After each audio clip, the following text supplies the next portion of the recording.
Hi guys, it's me, Chatter HD, and welcome to race day here at Spa Francorchamps for the final race before the summer break, the 2024 Belgian Grand Prix. And what a qualifying session we had yesterday. Quite surprising qualifying session. Very mixed up field. And even though Max Verstappen dominated the qualifying, especially qualifying 3, and was stunningly quick, obviously with his 10th place penalty, that has allowed for a very exciting starting grid for us here in Spa. Yeah, cannot wait for today's Grand Prix. I think we've definitely got 3 teams at least who could win today's Grand Prix. The the track today is in much better condition than it was yesterday. It is very nice conditions at Spa, hot and sunny. Probably the best weather day they've had in a while at Spa. So that is great for the fans. And I think will be good for us because I think we will get an exciting race in the dry. Very much looking forward to it. Of course, we will go through the starting grid in a moment. But yeah, brilliant qualifying yesterday, and it should be at least a decent race today. I'm hoping, though, it will be at least a good race today, given the grid makeup we have.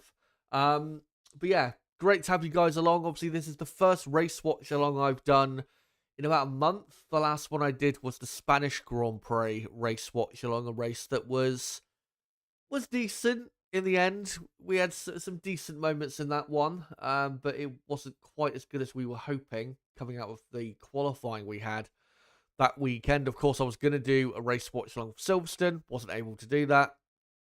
And yeah, the last race watch along before we did one in Spain was, I think, the Australian Grand Prix back at the end of March. And that was also the last time that me and Niblo were on stream together. And I'm thankful to say that Niblo will be joining us today and will be joining us about half an hour before the race starts. So yeah, be great to have him back on. And hopefully it's a race, a properly good race to send us into the summer break, because we have had some good racing in the last few weeks, and it would be a shame if we ended it on a really sour, boring note going into the summer break. But yeah, hope you guys are well. Great to see you guys here. No matter what time zone you're in or what part of the world you're from, hope you're all doing as well as possible. And I hope you'll be joining me and Nib today to watch along and enjoy the Belgian Grand Prix. Of course, if you can't watch along the race, but you want to keep up with what's going on, we'll keep you up, bang up to date with what goes on today in the race. Now, of course, as usual, the race watch along, we'll go through a bit of build up and we'll go through the results of qualifying yesterday, obviously getting into the starting grid.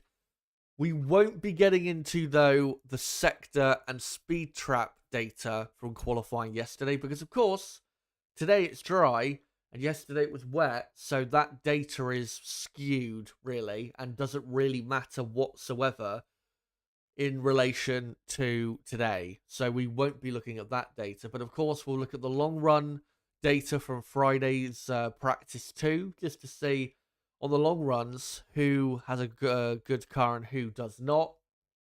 And then, of course, I'll get into my own predictions for the race itself. We'll get into strategy a bit as well, and what the predicted best strategy is for the Grand Prix. Of course, Pirelli would have made that announcement a bit ago. I'll get into that soon enough, and we'll go through maybe what strategy Max Verstappen in 11th place might want to go for in this race today. But yeah, that's what we're going to be going through. And then, of course, Nib will join us, like I said, half an hour before the stream starts. Then we'll get into the race half an hour later. And then watch along the event, the 44 lap Grand Prix, of course. But actually, one final thing before we move on is, of course, there is a poll running at the top of the live chat where I've asked you guys who will win the 2024 Belgian Grand Prix. Will it be Max Verstappen, Charles Leclerc, Lewis Hamilton, or Lando Norris? Let me know who you think wins the Belgian Grand Prix today. For me, it's going to be a very close race between a few drivers. And yeah, it's going to be a very exciting one. But before we move on to what happened yesterday and what our starting grid is, let me just clear my throat and then we'll get straight into it.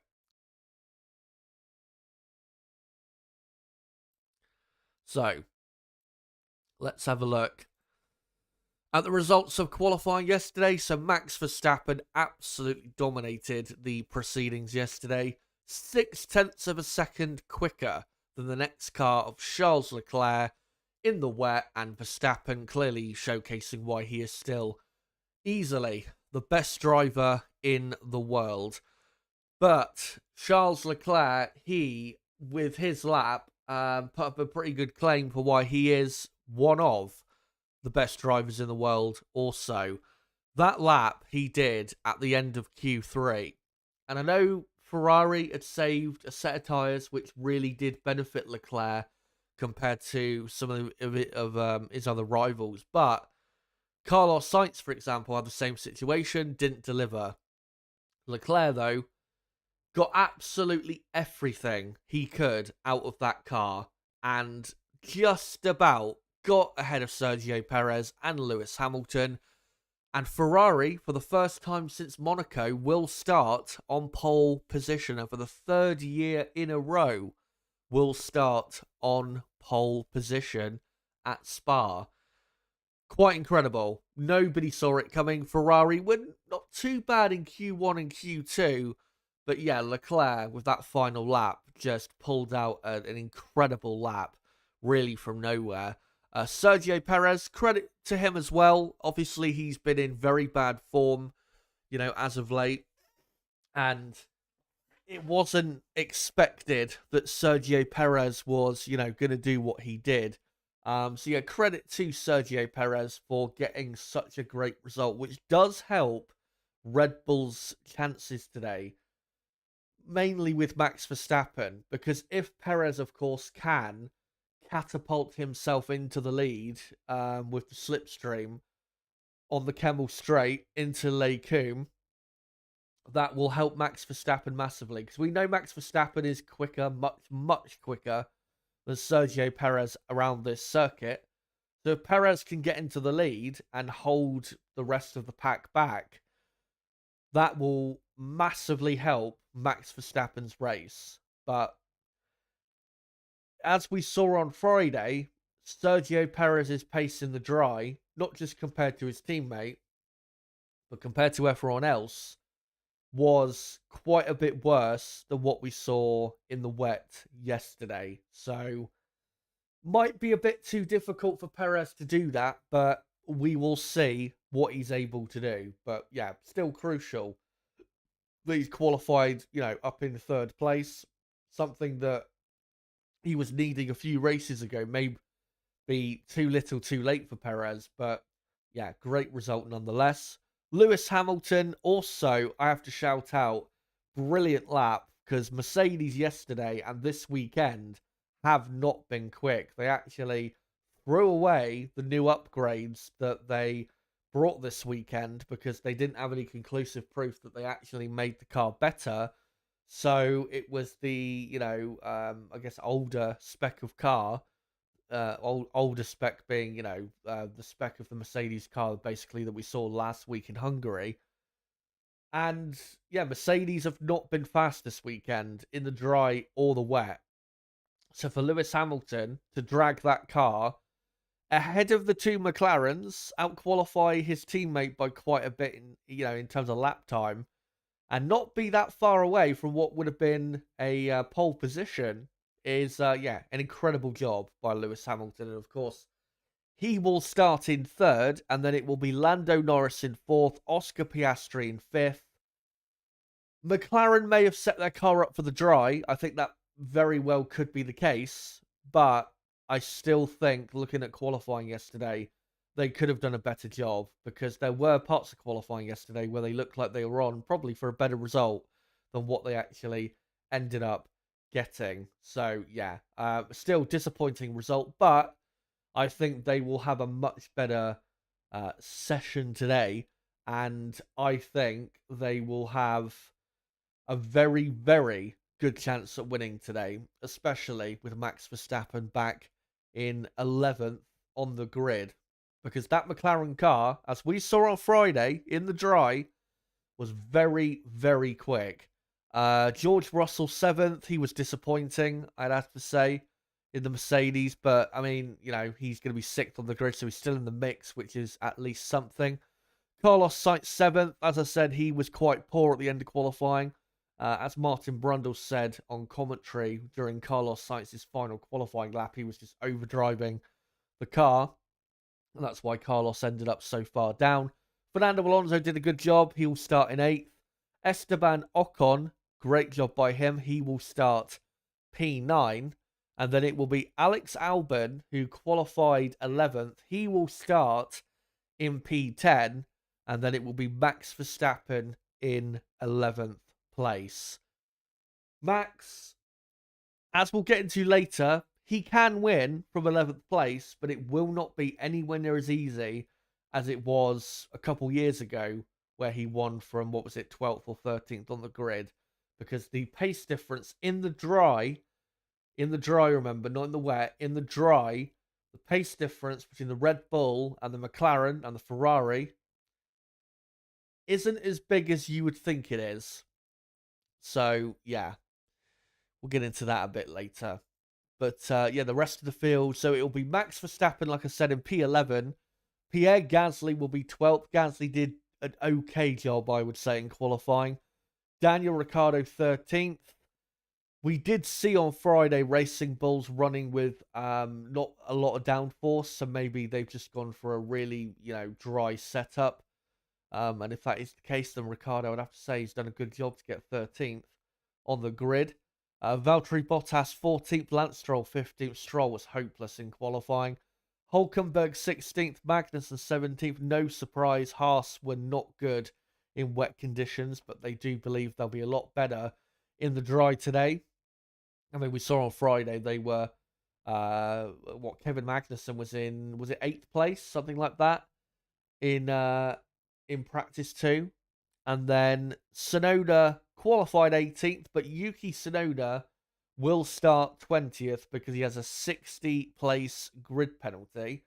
And then it will be Logan Sargent in 18th, Zhou Guanyu 19th. Zhou Guanyu actually has a penalty from qualifying, but will start 19th anyway, because, again, of Yuki Tsunoda's penalty. So that is your starting grid for the Belgian Grand Prix of 2024.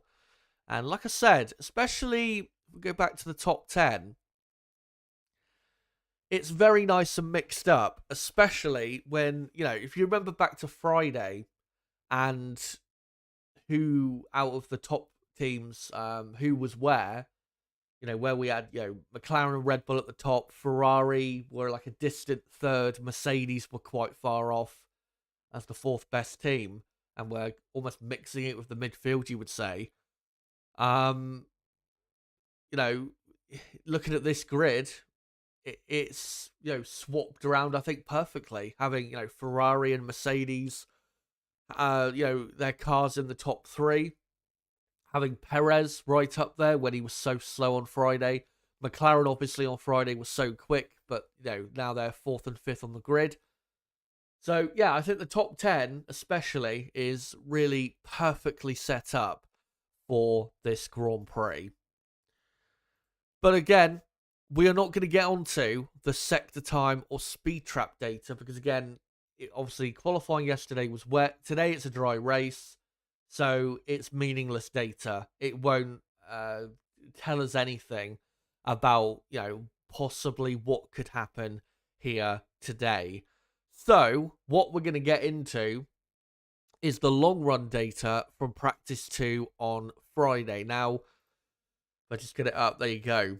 Now, I need to clarify a couple things. So, for the top, or for McLaren, Red Bull, Ferrari, Aston Martin, Alpine, and Mercedes, the long runs that I've calculated here were done on the medium compound tyre. For Racing Bulls, Williams, Haas, and Sauber, I don't know exactly what tyre they did their run on. I'm assuming it was the medium compound tyre, but I don't know for sure, just to clarify. But the reason I tried, especially with the front-running teams, to calculate their long run on the medium rather than the faster run they did on the soft compound tyre in the long runs is because two reasons. One, the soft compound tyre I don't think is going to get any use today because one, it's hot at the track, and also the soft tyre looks like it's dying very quickly after 6 or 7 laps at most. But also, to really work out from top to bottom what team has good pace, genuinely good pace, and who doesn't, really, you need to, compare them when they're doing a run on the same tyre. So that's why, again, with McLaren, Red Bull, Ferrari, Aston Martin, Alpine, and Mercedes, at least, I have calculated their run based on what they did on the medium compound tyre long run, not on the long run they did on the soft compound tyre. Because Oscar Piastri, for example, did a soft tyre run of like 4 laps and was 1.7 seconds quicker on average than he was there. With that time, he did a 1:49.2 on the mediums. But again, the soft tyre, we don't think it's going to be used really at all, unless there's a late safety car or virtual safety car.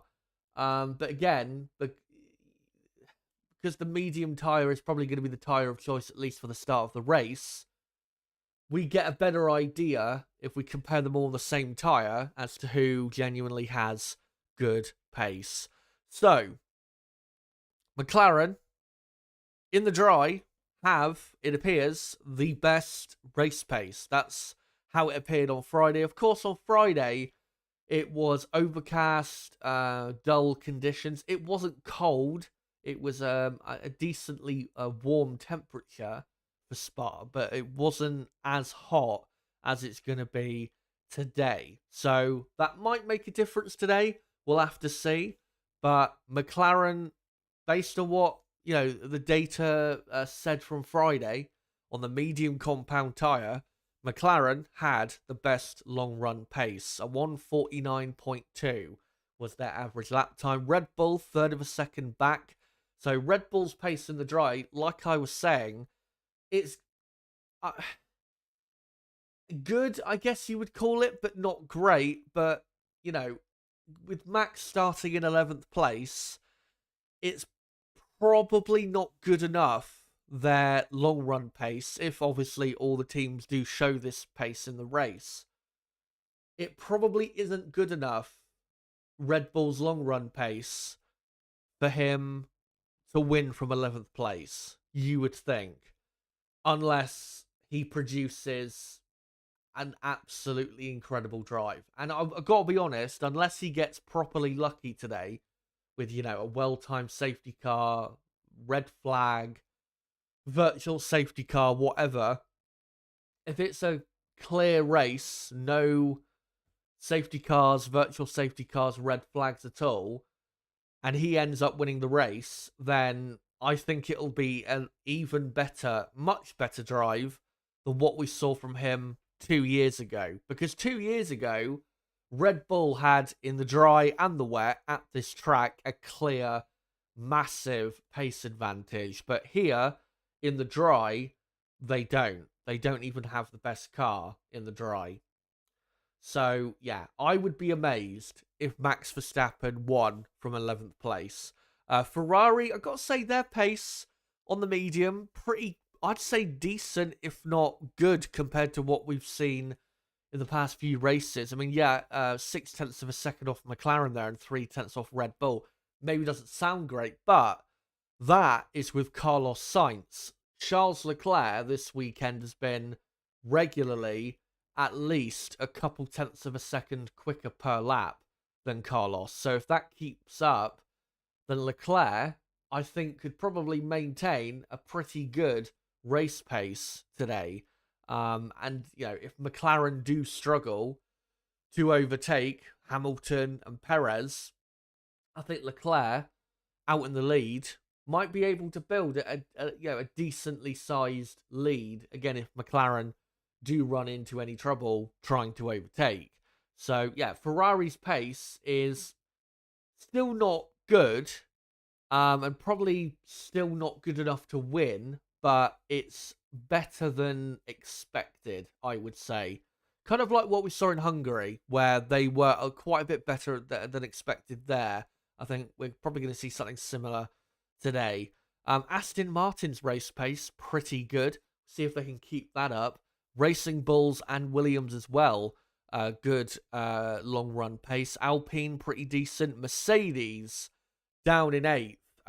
Way off McLaren. 1.1 seconds, almost a second per lap slower than Red Bull. We have to remember, though, on Friday, I think they were running with those new upgrades, which, again, Mercedes said they found no conclusive proof they made the car better. But I don't think they're going to be that far off, McLaren and Red Bull per lap with their race pace. I think it'll be a bit better than that. Probably, I don't know, a couple tenths of a second shy of what Ferrari will be doing. But I don't think they're going to be, the 8th fastest team today. That would be quite incredible, especially given their grid position. But we'll see. Maybe it will happen, but I would be very, very surprised if it did happen. I think they'll have probably the 4th best car today, but they will just be, a couple tenths of a second per lap shy of Ferrari, who have looked in the dry quicker than the Silver Arrows all weekend. Then Haas, 9th best, really not good. And then Sauber at the very back, which is, well, hardly a surprise. But in the dry today, McLaren, I think from 4th and 5th on the grid, I think they're really the team to look out for. Obviously, we will look out for Max Verstappen and the Red Bull coming through the pack. But I think this race today, I think this is McLaren's to lose. If that pace they showed on Friday in the dry, if they've still got that, they should win today. They really should win today. And, their lack of straight line speed in certain areas, I don't think, given here at Spa how easy it is to overtake, I don't think can really be used as an excuse today. If they don't win, and Max Verstappen ends up winning, then I think they should be massively disappointed with that, because they've got the car in the dry to win. All they got to do is go out there and deliver it. We'll see if they do.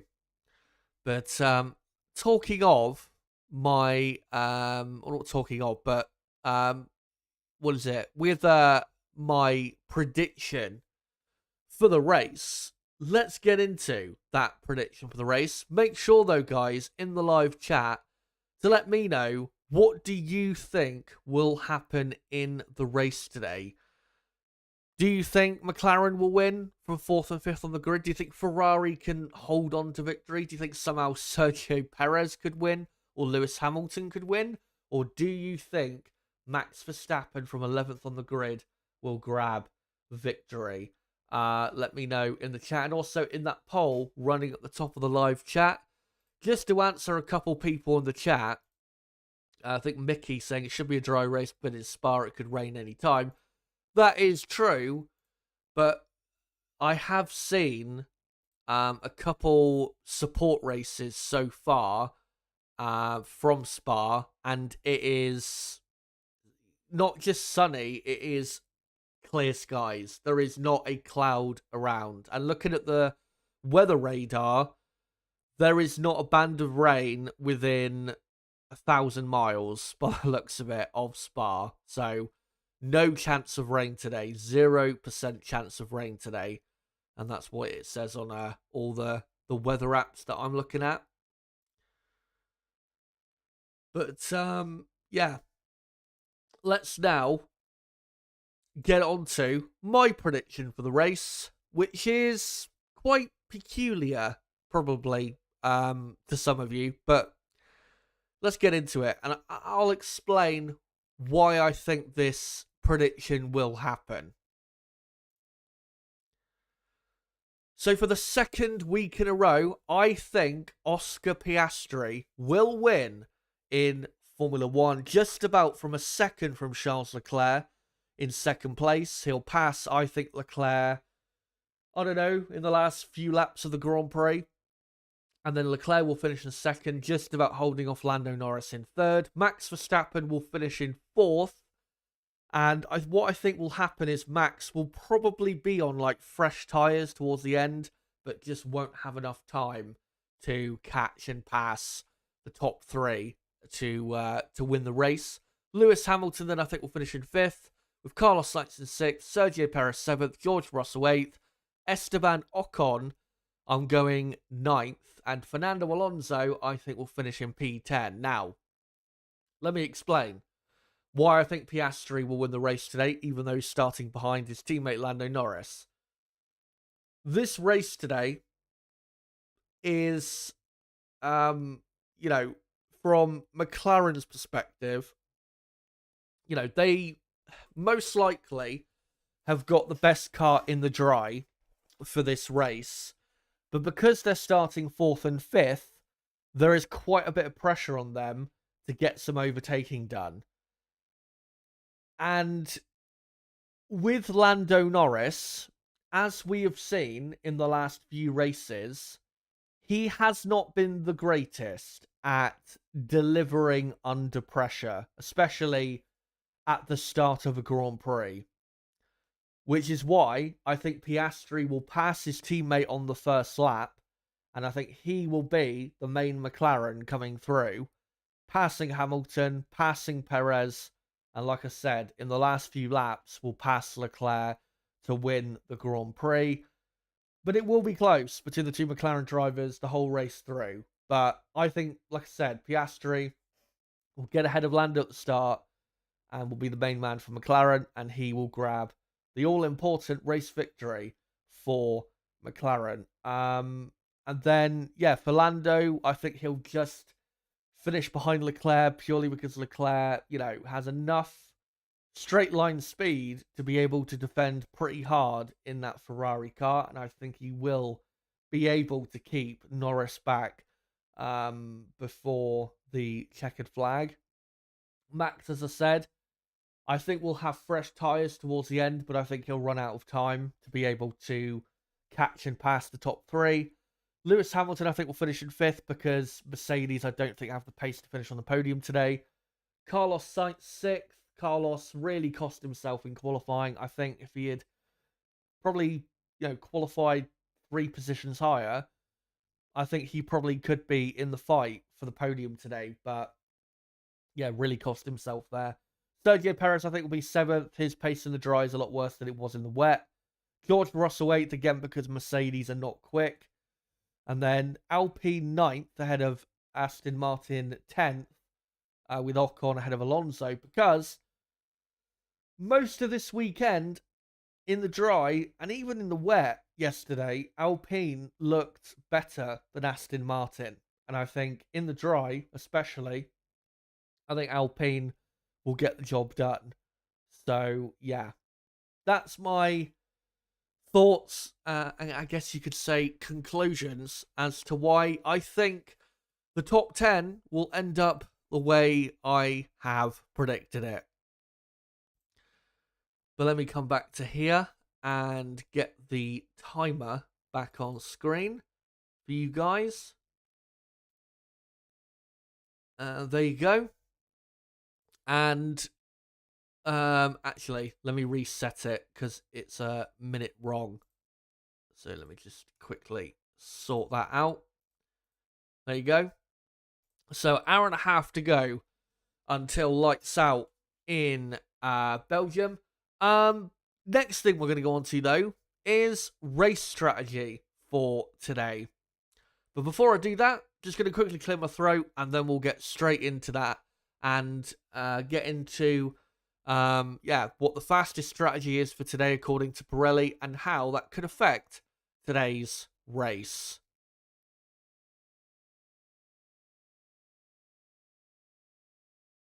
So let's have a look to see what Pirelli have said. So according according to Pirelli, the fastest strategy for today is a 2-stop, but there are 3 different 2-stop strategies that you could go for today. One of them is start on the medium compound tyre, pit between lap 10 and 15, go onto a set of hard tyres, pit again between lap 25 and 30, and then finish the race on another set of hard tyres. That is probably the most likely strategy, I think, for today. And then the next one is start on the mediums, pit between lap 10 and 15, go a bit longer on the hard compound tyre, pit between lap 28 and 33, and then finish the race instead on the medium, not on the hard. And then the, I guess, crazy alternate 2-stop strategy is start on the medium, again, pit between lap 10 and 15, go on to a set of hard tyres, pit again between lap 30 and 35, and then finish on the soft compound tyre. And then there's another 2-stopper, but I think it's very unlikely, which is start on the soft and then do medium, but I don't think that's going to happen. I don't think that'll happen at all. I don't think there's anyone that's willing to go for a strategy like that. So, a 2-stop strategy for today. Who, though, will decide to go for an alternate strategy? If we look at Max Verstappen, what strategy should Verstappen go for? Personally, I think Verstappen should start on the hard compound tyre. We've seen it work here in the past, and the hard compound tyre should prove, especially in these hot conditions, and I'm looking at the Sky F1 broadcast now, by the way, and it is very much hot conditions, should work. I don't think it's going to be a bad decision if you start on the hard compound tyre. And with Max, he should have the pace still to overtake cars ahead on the hard compound tyre. And then, I think, if you can get him, say, till, lap 17, 18, until he has to make his first pit stop, I think that would be good. And then whack on another set of hard tyres and then pit him again, say lap 34, 35. And then you've got the choice of either the medium or the soft compound tyre to finish the race. And we know that Max, if he does finish the race on a fresh set of mediums or softs, he's going to be stunningly quick. And that's what Red Bull need to have. It's not, and I mean, I don't know who said it exactly, but it's about, I don't know if it's a saying, but it's how you finish, not how you start in races. So, if Max, is not lapping at the greatest speed and is, back down in 7th or 8th place after a few laps, then yeah, that's not great. But if he's in the mix in those final 10 laps and he has got fresher and much faster tyres, then that might just be enough to get him onto the podium or even to get him to win the race. So, yeah. Strategically, that's what I would do. Like I said, start on the hard, go to another set of hard tyres, and then finish the race on a nice fresh set of either mediums or softs. Probably mediums, I think, because you can trust the mediums won't fall off as much as the soft compound tyres. But yeah, that's what I personally would do with Max. But then out front with, Leclerc, Perez, Hamilton, the two McLarens, what type of strategy should those teams and drivers be looking out for? Obviously, according to Pirelli, they think if you start on the medium, you will be pitting between lap 10 and 15. That is, pretty likely. But I think we could get in that, that pit window of between lap 10 and 15. I think we could get probably Leclerc pitting a bit earlier in that pit window, say lap 11, maybe lap 12 at the latest, and then maybe, I don't know, Hamilton or the two McLarens might end up then pitting 2 or 3 laps later than Leclerc. So we'll keep our eyes on that. Ferrari, as we know, do tend to wear their tyres out still a tad more than the teams around them. It's not as bad as it used to be, like last year or the year before, where they, destroyed their tyres way more than the others around them. But they do tend, Ferrari, to be, running out of tyres quicker than the others. I mean, saying that, obviously in Hungary, Leclerc ended up going pretty long into the race and did well running long into the race, but I don't think necessarily Ferrari were handling their tyres better than McLaren or Mercedes or Red Bull were. They just decided to run longer into the race. And in terms of tyre wear, between the front running teams, there isn't really that much of a difference anymore in tyre wear, like there used to be, which maybe you could say is not a good thing in terms of our entertainment, but that is reality. Ferrari have improved on that massively for this year. Probably been the biggest thing they've improved upon in 2024. But yeah, we'll see who decides to be the first to pit in that first pit window of lap 10 to 15. But I think McLaren and Mercedes, given that they're starting behind, obviously, Ferrari, I can see them going a couple laps longer in that first stint, and then maybe the same for the second stint as well. Will there be anyone mental enough to go for a one-stop strategy? Maybe. I mean, theoretically, I think it is doable. But whether you will have the pace or not to pull it off is another thing. I mean, the most obvious one-stop strategy is if you start on the medium compound tyre and pit, say, lap 18, and then go on to a set of hard tyres to finish the race. But by lap 18, I think the medium compound tyres will probably be a bit too gone by then to have any pace in them. And then for the hard compound tyre, probably the same when you get to the final 5 laps of the race. They'll be a little too gone for them to really, show some pace on that compound. So should be interesting with strategy today. And we'll see how it all plays out. But I don't think the race today will necessarily be decided by strategy. I think, like my prediction showed earlier, I think it'll be decided more so by just who has the pace in the dry. And this team on my screen, McLaren, in the dry, they look like they've got the best pace. So, as long as they don't strategically make a big mistake, then they should be the favourites to win the race today. But of course, we'll see how it plays out. You never know how things play out in Formula One. And with the mixed doctrine that we have, yeah, you just never know what could happen.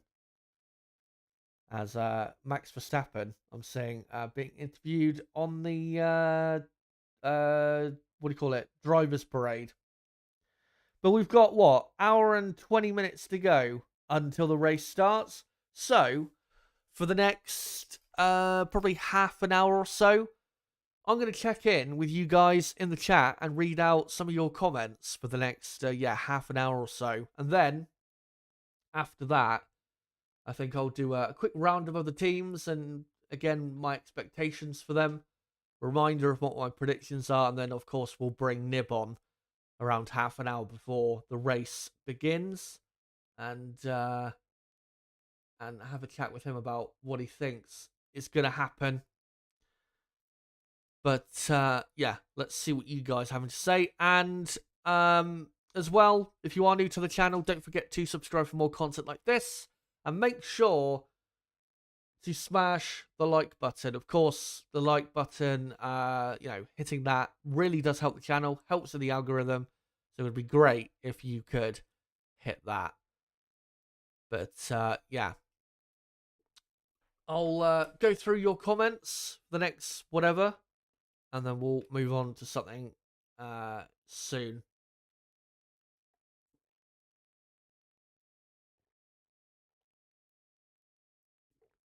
Sorry about the silence. I was just having a quick drink. Looney Classics asking, why is Oscar not in the poll? He has a better chance to win than Charles. That is a good point. That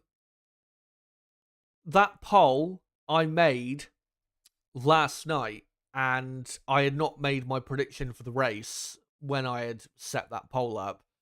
If I had made my prediction for the race before I set that poll up, then I would have put his name in there. But yeah, that's why I didn't put his name in there.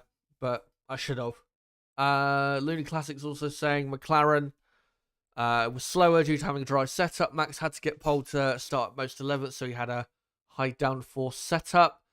I'm not sure necessarily Max had a high downforce setup.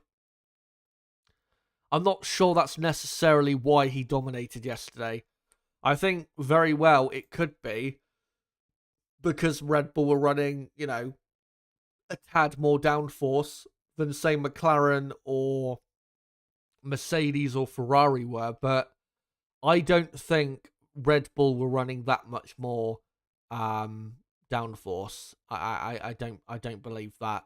I think Max was just the absolute best driver yesterday. I think that's what it comes down to. KG Blaze says, I have $200 on Max to win. That is an ambitious bet, but if it comes off, then you'll be over the moon. Mickey says, I hope Lewis can stay in the fight and not just fall down the order, as I fear he will. Yeah, I think he will. I don't think Mercedes have got the pace to fight for the podium positions today.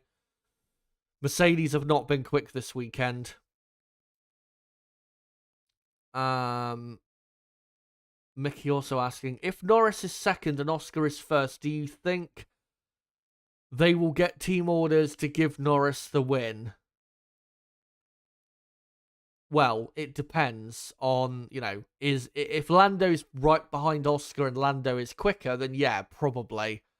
But if Oscar is a couple seconds ahead of Lando and they're doing like the same lap time, then I don't see what the point of swapping position is.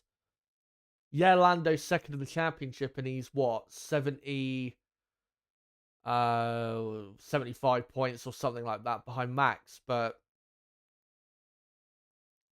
realistically, Lando is not gonna win the championship. It's a lot more likely that McLaren will win the Constructors' Championship. McLaren only 51 points behind Red Bull in the Constructors, so I don't think there's really any need for team orders, to be honest.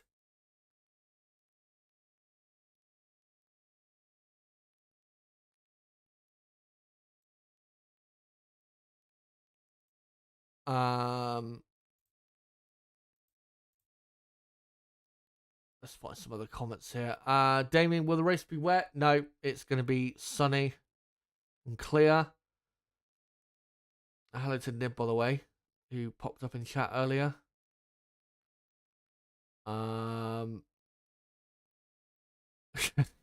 Will F1 Gaming says, I bet Red Bull give the seat to the washed-up has-been Daniel Ricciardo. Well, if he's washed-up has-been, then what is Sergio Perez? Because Perez is performing way worse than Ricciardo. Oliver says, Max will win and Sergio will come second. The dark horse will be Oscar. KH says, be cool if Piastri wins. Will F1 Gaming says, Norris has bottled too many wins this season for me to be able to trust him. That is pretty much why I predicted Piastri to win today, because McLaren, if they do win today, it's not going to be an easy, straightforward win. It's going to be complicated because, overtaking will have to be done. And it's going to be a stressful race. It's not going to be easy at any point. It's going to go down right to the wire. It might be one of those races like we saw at Silverstone where you don't know who's going to win until the final 2 laps. And in those situations, at the minute, I don't trust Lando because we've seen multiple times in the last few races, Lando just not quite deliver. And as I said in my podcast, which came out a few days ago, I think Oscar's a calmer, more relaxed driver, which I think in those types of situations where it's all chaotic, I think suits him.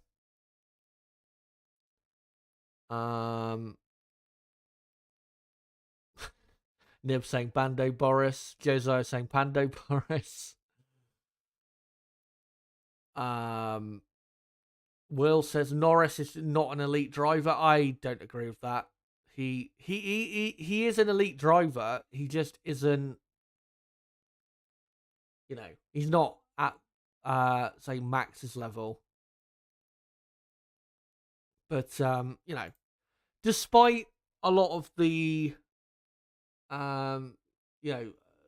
your races where he could have done better, he's still been very good. I mean, Canada is a great example where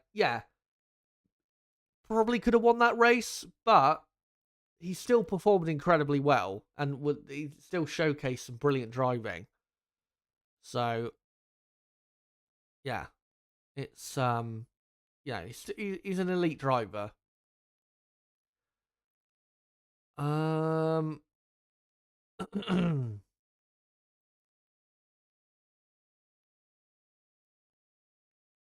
find some other comments here.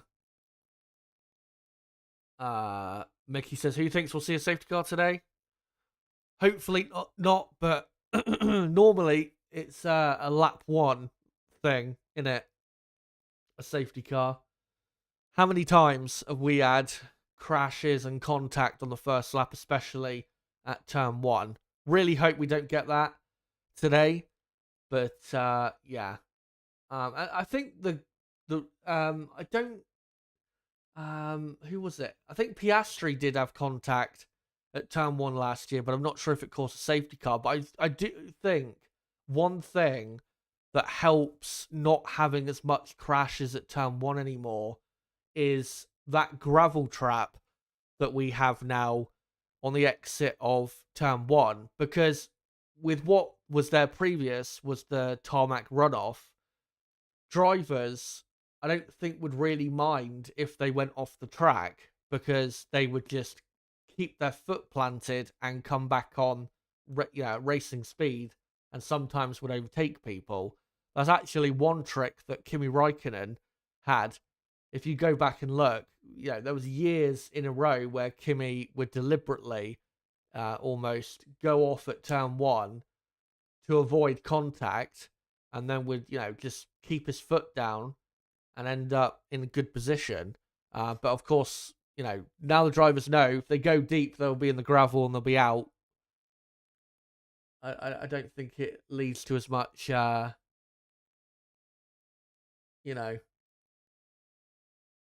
it's not going to lead to as much chaos as it did previously.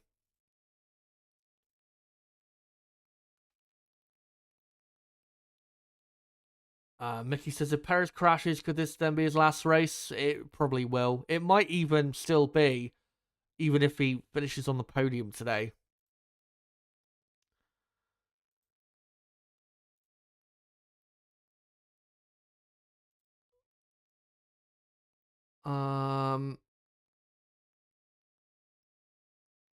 Miggy says Max is going to DNF. We'll see. Dodie says Mark has no chance here unless it's raining. I don't even think they've got that good of a chance if it rains, to be honest. So regards as Perez to make it 8 winners this year. That has been one incredible thing I have to say about 2024 is the amount of different winners we've had this year, which is something I was not expecting. We've had obviously Max win, a load of races, but Lando's won a race, Oscar's won a race, Hamilton, Russell, Leclerc, Sainz. Yeah, and that's all been done by the summer break. But the reason Max Verstappen is so far clear of the championship is because he is the only driver who has been able to win more than one race in 2024 when everyone else just has that one win. That's the difference between Max Verstappen and the rest. And I mean, at the start of the season, Max's wins were mostly because of the car being just so far ahead of the rest. But even, if we look since the start of the European season back at Imola, even since then, Max has still been able to pull off, important race wins to keep himself as far ahead as he is.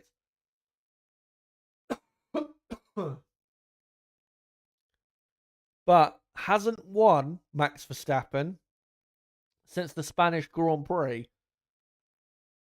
So looking for his first win since then, and if it doesn't come today, then it will be quite possibly at his home race at Zandvoort in a month from now, which would be a great place to end that little drought. But as long as Max, say once in every couple races beats Lando, then he'll win the championship easily. I don't see Lando putting up a championship fight really at all. When, I mean, if you look at it with Lando, Imola, maybe you could argue Lando, could have won there, but I think Max was just the better driver at Imola. And I don't think Lando could have done any more there. But, Monaco, he had a chance there, possibly to win, but at least get onto the podium. Obviously, his teammate Oscar Piastri outdid him at Monaco. So, those were a few points he left on the table. Canada, that was a chance to win, and he didn't take it. Obviously, Spanish Grand Prix, Austrian Grand Prix, British Grand Prix, obviously in Hungary. So, even though Lando has only one win, Lando, you could argue by now, in total for the season, should have like 3 or 4 race wins for 2024. But he doesn't. And that's why he is still so far behind in the Drivers' Championship. And I think it's too far behind. If the gap was around 50 points like it is in the Constructors' Championship, and, McLaren were to keep having a better car than Red Bull and keep catching Red Bull in the championship, then I would give Lando a chance, but he's too far behind. He has had plenty of chances to really, apply pressure on Max. And you have to remember as well, with especially the races in Canada and Spain, if he had won those 2 races, it would have been a 14-point swing in his favor with I think with both races there. Obviously, Max losing 7 points and Lando gaining 7 points for, Canada, and then the same in Spain. So, if he had just won those 2 races, never mind what happened in Austria or Silverstone or Hungary, then, the gap now would be what? Like 50 points. So, yeah, I think Lando has had his chances in 2024.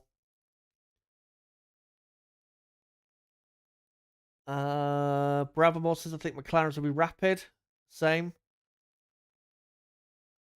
Willifon says Norris's bot was 60 odd points.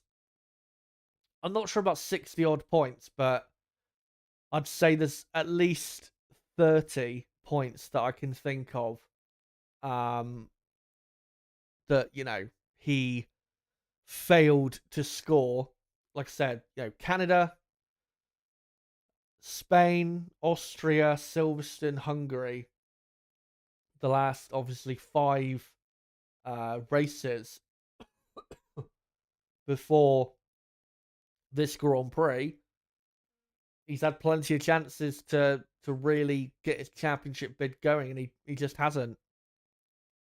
And you have to remember as well, in most normal seasons, if you're going to win the championship, especially with how many races we have now in a Formula One season, you need to be winning at minimum 8 to 10 races a season if you're going to win a Formula One World Championship. And Lando still has only 1 race win, and we've got 10 races to go. So unless Lando, wins today and then comes back from the summer break and goes full on Sebastian Vettel 2013, then yeah, it's not going to happen.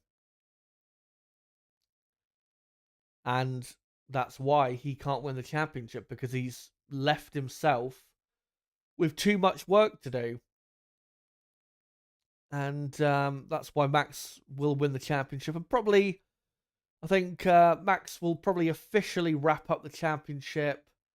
Probably Brazil, something like that. Maybe Las Vegas. Sometime in November, I reckon. But yeah, Max Verstappen definitely will be winning his 4th World Championship this year. Killen says Perez biggest flop incoming. I really hope not, because that would be, the absolute final nail in his coffin.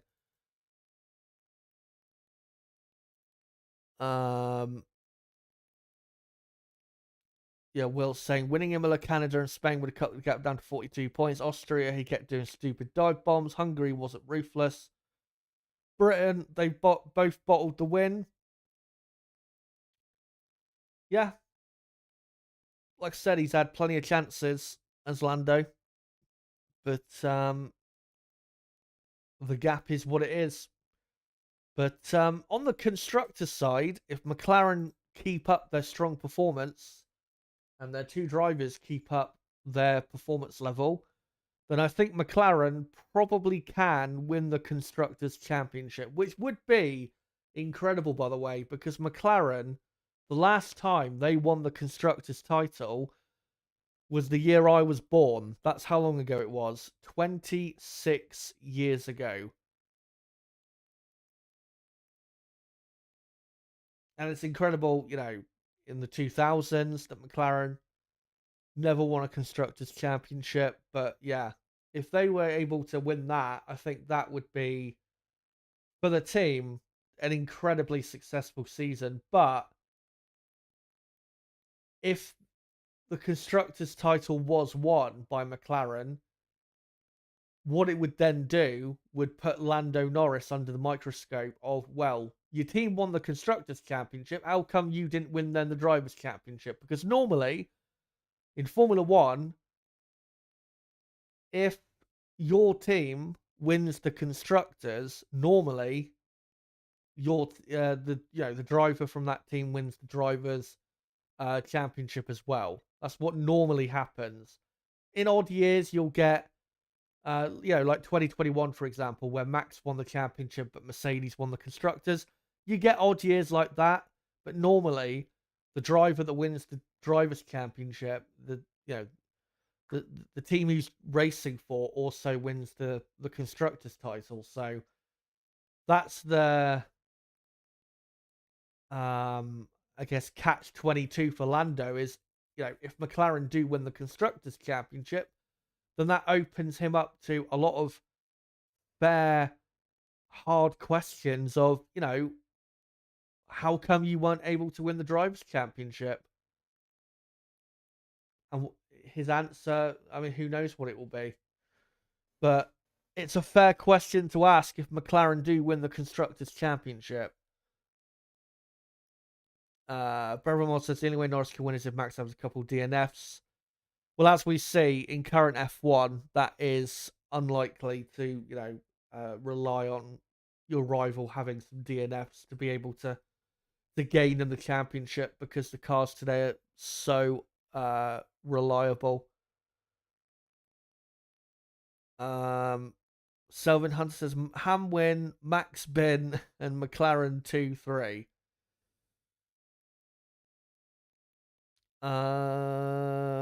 Let me see if there's any other comments here that I can find. Mickey asking, do you think Merc will fix the upgrades they made or just get rid of them altogether? Well, I think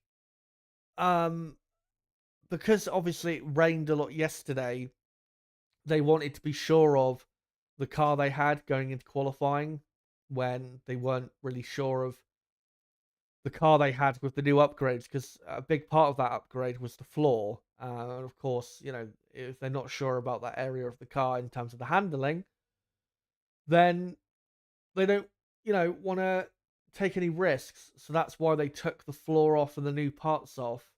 So, I mean, at Zandvoort, if it's dry that weekend, then they'll probably bring them back.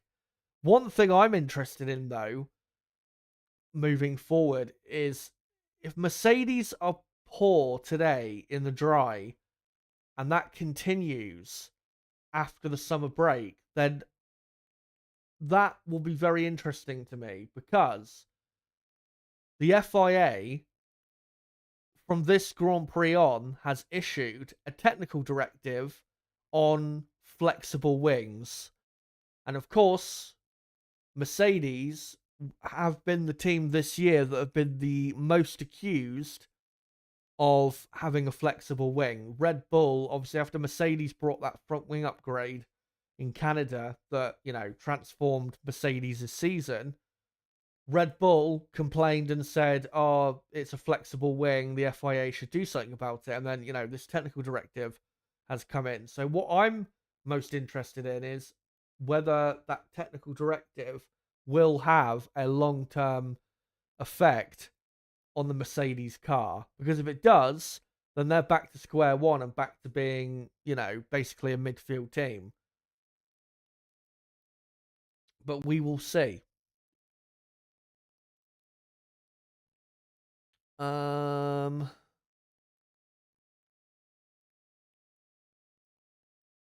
Looney Classic says Max could crash today, and if Lando wins its game on, very unlikely. Max is not going to crash today. Declan says red car for the win. I must say, I am, unbiased, but I would like to see Ferrari take the win today, because it has been, the Red Bull, McLaren, and even Mercedes show in the last few weeks, and Ferrari, who everyone had big hopes for a few weeks ago, have really fallen off. And it would be great if they could, get back to the top step of the podium, but it's going to be difficult for them today. They're going to have to really, if they win today, it's going to have to be really, really well earned. Jacob says, who do you think will win? Or earlier I said, what was it? Oscar Piastri, I think will win.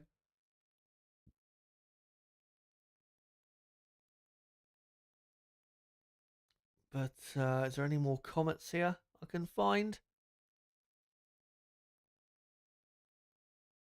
No, I don't think so at the moment. I think what I'm going to do is just do a quick roundup of the teams and just go through the teams and give my thoughts as to how I think their races will play out today. And then I will throw up on screen again my top 10 race prediction for anyone who hasn't seen it yet. And then, yeah, probably in about 20-25 minutes, we'll bring Nib on the stream. But again, if you're new to the channel, make sure to subscribe for more content like this. And if you haven't hit the like button yet, make sure to do so. Really does help the channel in the algorithm. And honestly, it helps me understand whether you guys actually like the content or not. So, yeah, make sure to smash the like button if you do. Anyway, let's get rid of that and go through the teams.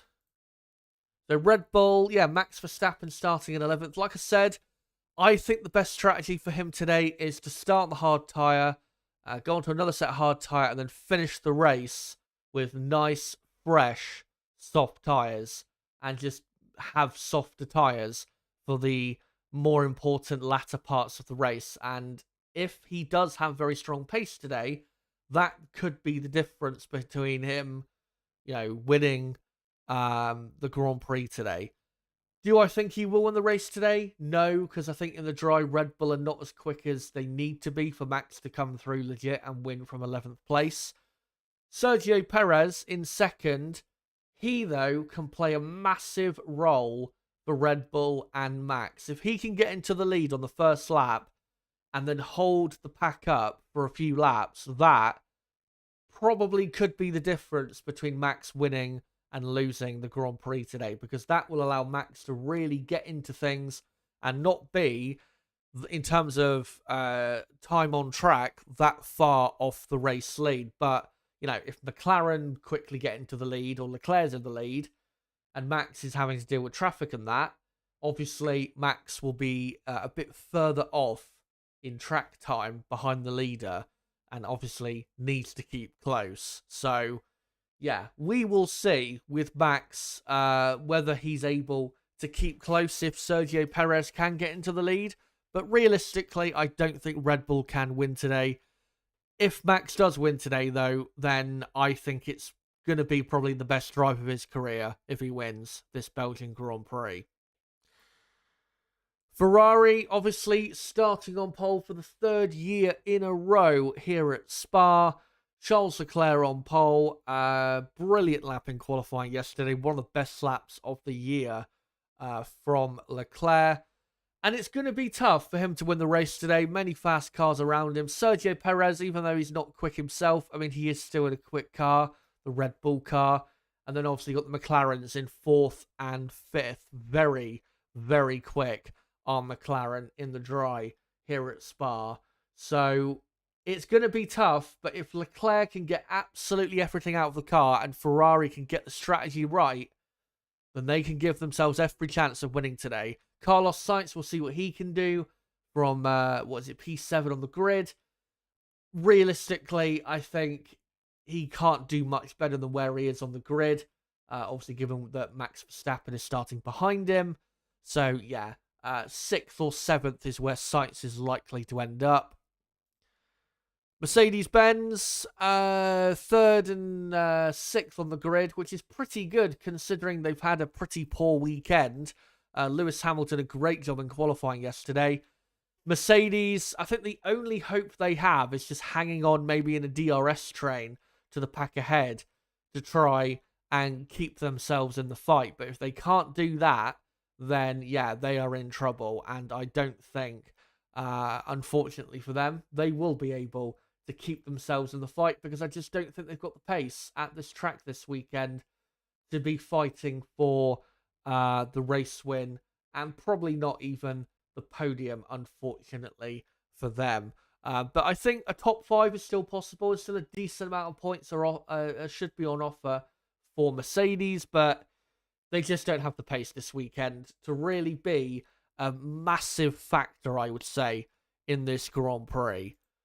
For McLaren, they are the team really to look out for today. 4th and 5th on the grid, and with Max in 11th place, they have not got any excuses today. They have to win this Belgian Grand Prix. Whether it's Norris or Piastri, it's irrelevant. They have to win this race today. They've got the car. They've got everything you need. Their top speed is, looking, fine. It's not amazing, but it's looking absolutely fine.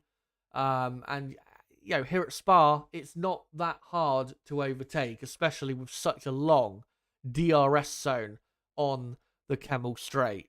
So, yeah, McLaren, it's theirs to lose as far as I'm concerned. They've got the pace. They've got, obviously, the much better tyre management than the teams around them. If they don't win today, then I don't think they can complain and blame anyone else. I really don't think they can. It's all up to them to win the race today. Aston Martin, Fernando Alonso starting in 8th. Good position for him. As long as he can finish in the points, I think that'd be a good enough effort for him. Aston Martin, still not very quick. Racing Bulls, we'll keep our eyes on them. Daniel Ricciardo 13th. I do get the feeling Racing Bulls may have had a dry setup yesterday, so we'll keep our eyes on them. They might be able to spring a surprise today. So yeah, watch out for Daniel Ricciardo in 13th. Obviously, Tsunoda starting from the very back. Alpine, looking good as well. Ocon starting in 9th. He's been very good all weekend as Esteban Ocon.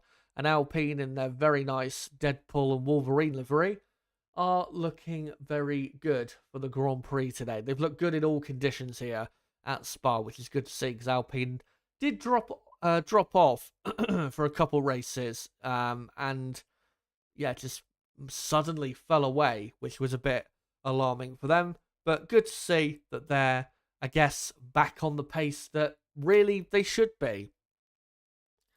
Alex Albon for Williams starting in the top 10. Albon did a really great job in qualifying to get as high up as he did.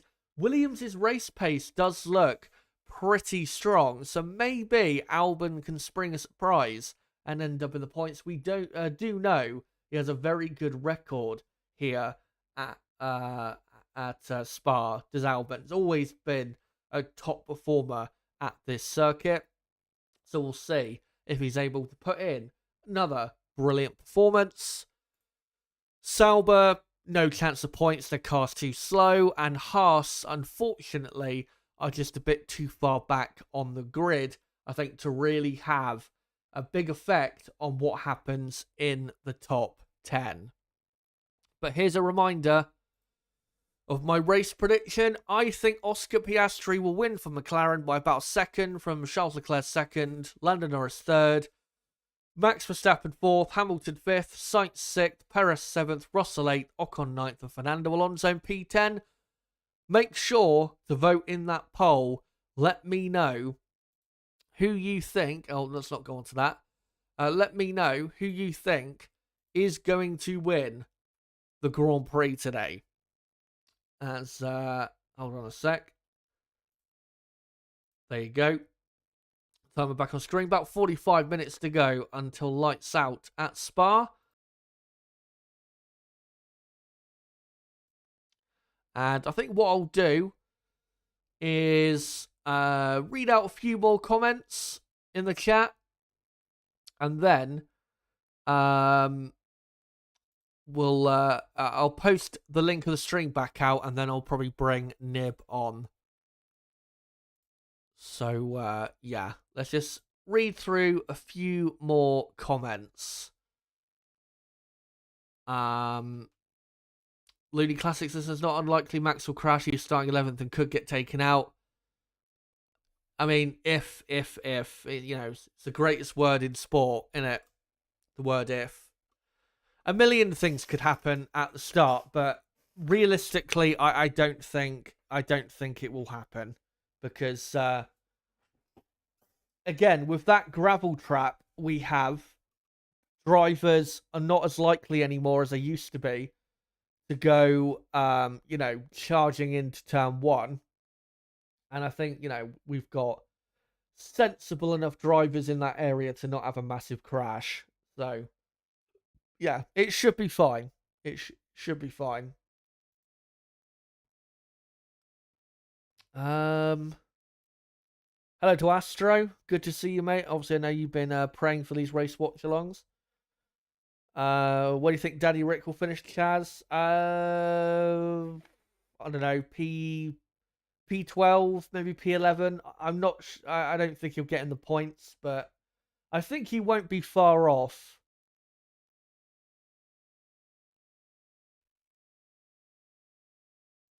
As hold on a sec. Let me just check something. Yeah. By the way, was it KH? Yeah. Ricardo is actually starting 13th. He's not starting in 12th. Pierre Gasly is starting from 12th. Astro also saying, I hope and reckon Aussie Oscar Piastri might be able to make it 2 wins in a row and a cleaner one this time. Hoping for that. Well, hopefully, yeah. It's if he does win, hopefully it's not ruined by team order bullshit, rubbish, or anything like that. Because I know there were some people saying, "Oh no, it didn't take the shine off of Oscar's win at all," but it did. It absolutely did, and it was a totally unnecessary situation that McLaren created all by themselves.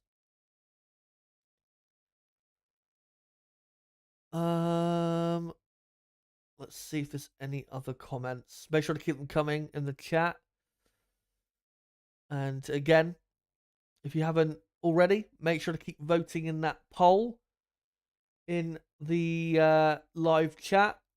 And that poll will keep running probably for the next 35 minutes, and then I'll probably finish it up, the results, probably about 5 minutes before we get to the race.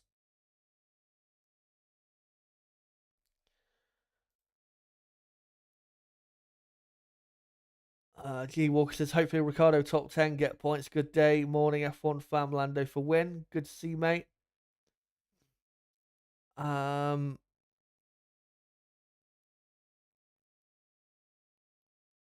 see if I can find. Are they Yanni? Hello to you. Good to see you as well. David says Leclerc win, Norris second, Hamilton third. Of course, with Charles Leclerc, we have to remember this is the place where he took his first ever victory in Formula One. A very emotional victory, but it was a brilliant weekend from Leclerc. Ended up on pole by 3/4 of a second in obviously the illegal Ferrari car, but nonetheless, he did the job he was paid to do, and even more than probably he was paid to do. And got his first win, and then obviously got his what was it? I think a week later, his second win in F1 and his most famous win in F1 at Monza.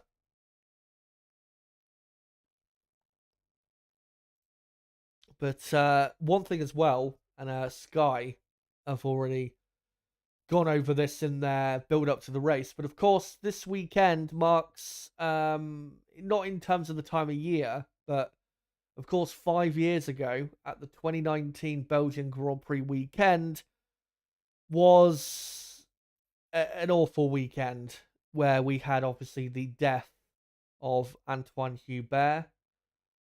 And it was just a terrible weekend. And I remember I ended up not doing a race watch along for that race because I was so emotionally just broken over what had happened. Because I think it's still on my channel. My live reaction to the Hubert and Correa crash. If you go and listen back to my 2019 Belgian Grand Prix qualifying, I think reaction, I think it would have been. Yeah, you can hear my live reaction to the crash, and then about a couple hours after that recording, it was announced that he had sadly been killed in the crash, and I was just crying all night because I'd witnessed it. It was absolutely horrible what had happened. Of course, we had a death here at Spa. What was it? I can't remember exactly when it was, but it was in was it Frecker with Delano Van Hoff, I think it was. So yeah, sad anniversaries here at Spa, and yeah, especially that Hubert one is still a bit too fresh in the memory. One thing though that is very inspirational is the return and I'd say success of Juan Manuel Correa in Formula 2. Somehow has battled his way back and is having a pretty, I'd say, decent Formula 2 career. And for him to battle back from, I think he was nearly paralyzed is, yeah, just incredible what he's been able to battle back from.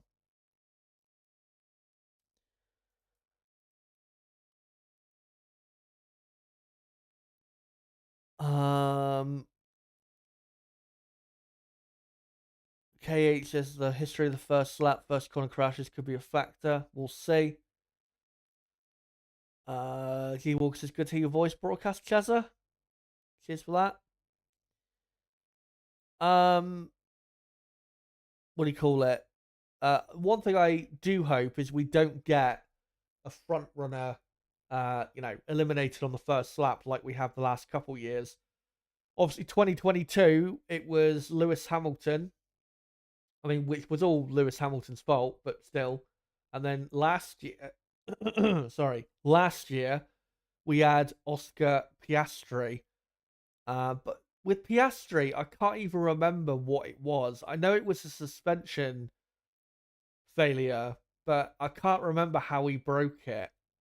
And who it was broken against. I think it might have been Carlos Sainz.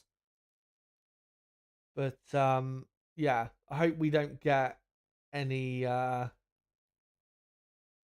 a onboard camera there we're seeing of the drivers making their way to the grid of Lewis Hamilton pulling away from the exit the pit lane with a load of water pissing out. Yeah, I hope we don't get any, top drivers knocked out because I think that would ruin the race. We need all the top, the front runners. We need all of them to get through the first lap because that will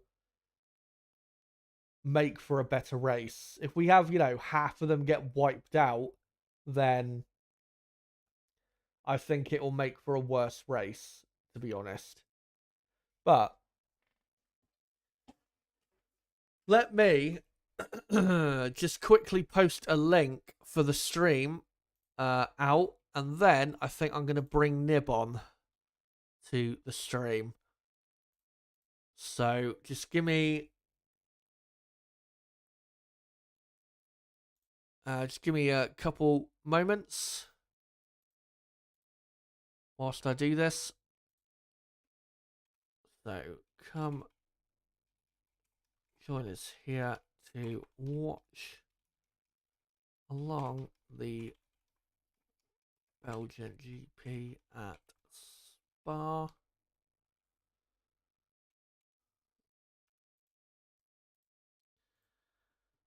And there you go. Hopefully we'll get some more people on. And yeah, let me get things set up. Just to say, Nib, if you are listening, obviously I haven't had anyone on stream since March, so yeah. Hopefully it should all still work the same, but yeah, uh, it might not, if that makes any sense. So we'll see. Hopefully it will all be fine. But let me just adjust a couple things and then bring him on.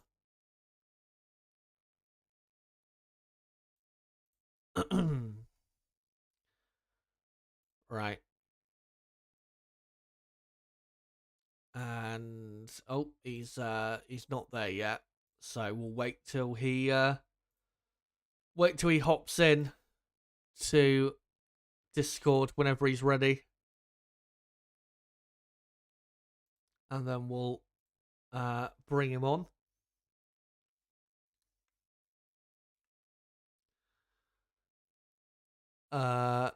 Menon says, why the fuck did AlphaTauri change their name to VCarb?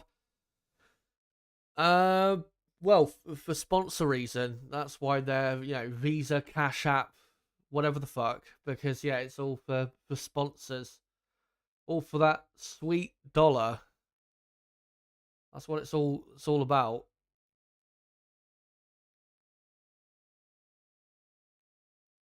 But yeah, at the moment the cars are just currently going around the track.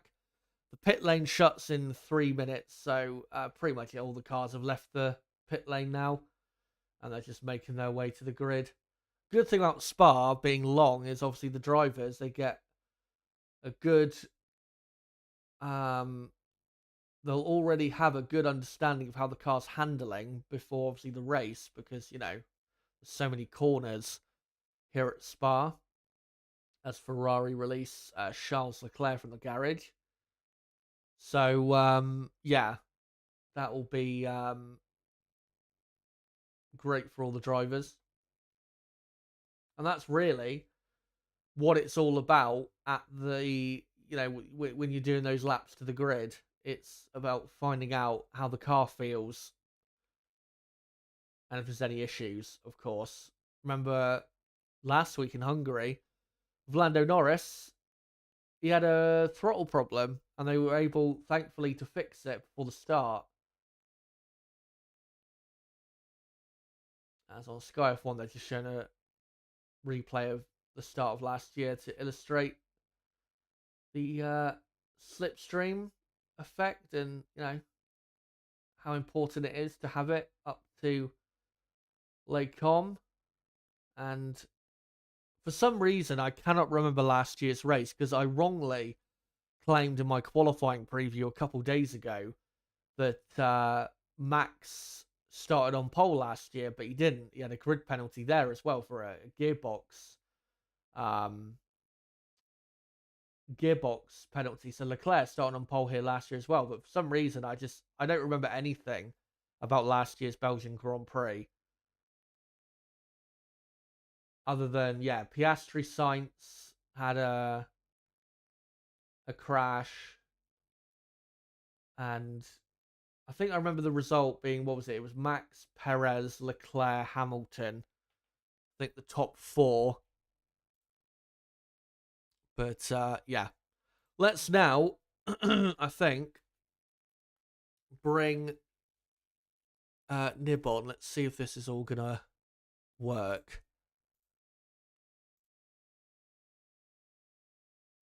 All right, are you there? Oh God, hold on, hold on, hold on.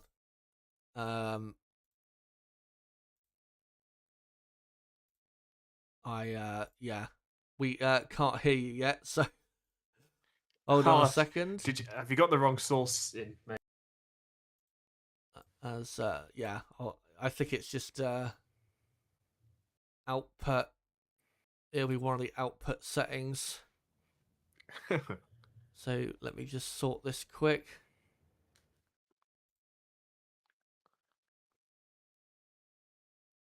As hold on a sec. No stress. It's been a while, so I don't blame you. Right. Hold on. So, just trying to find the audio settings. But there you go, voice and video.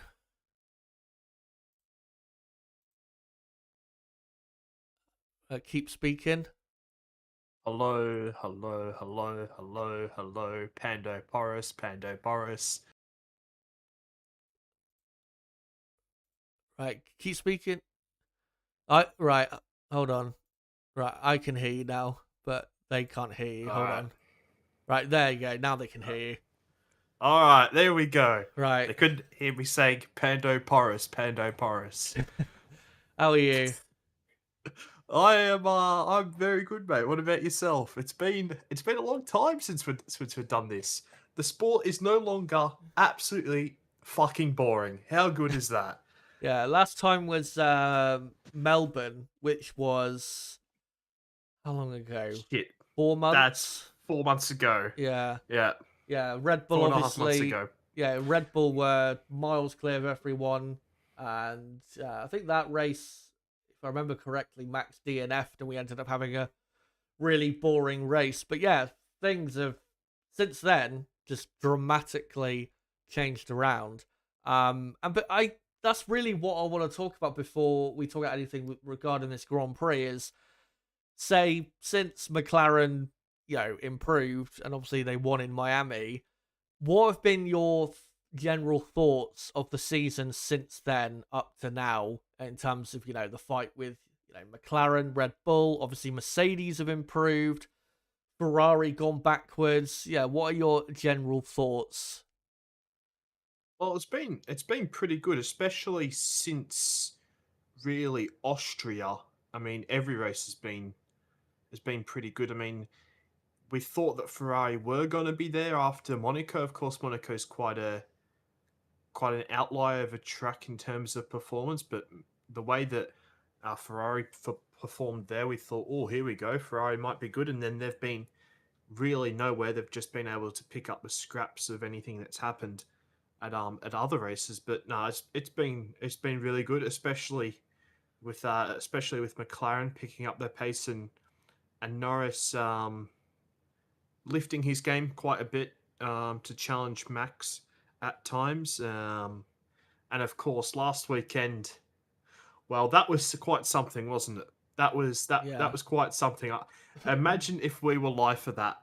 I would have been absolutely screaming um, down everyone's ears as I was as I was to you over Twitter Yeah. because of McLaren's stupidity. But we moved past that, and here we are at Spa, and what should be a pretty exciting race, but just with Max, of course, having his engine penalty starting in 11th, Leclerc on pole, the two McLarens in third and fourth, so it got a bit of a mixed up grid, and yeah, thankfully, with no rain about. Yeah.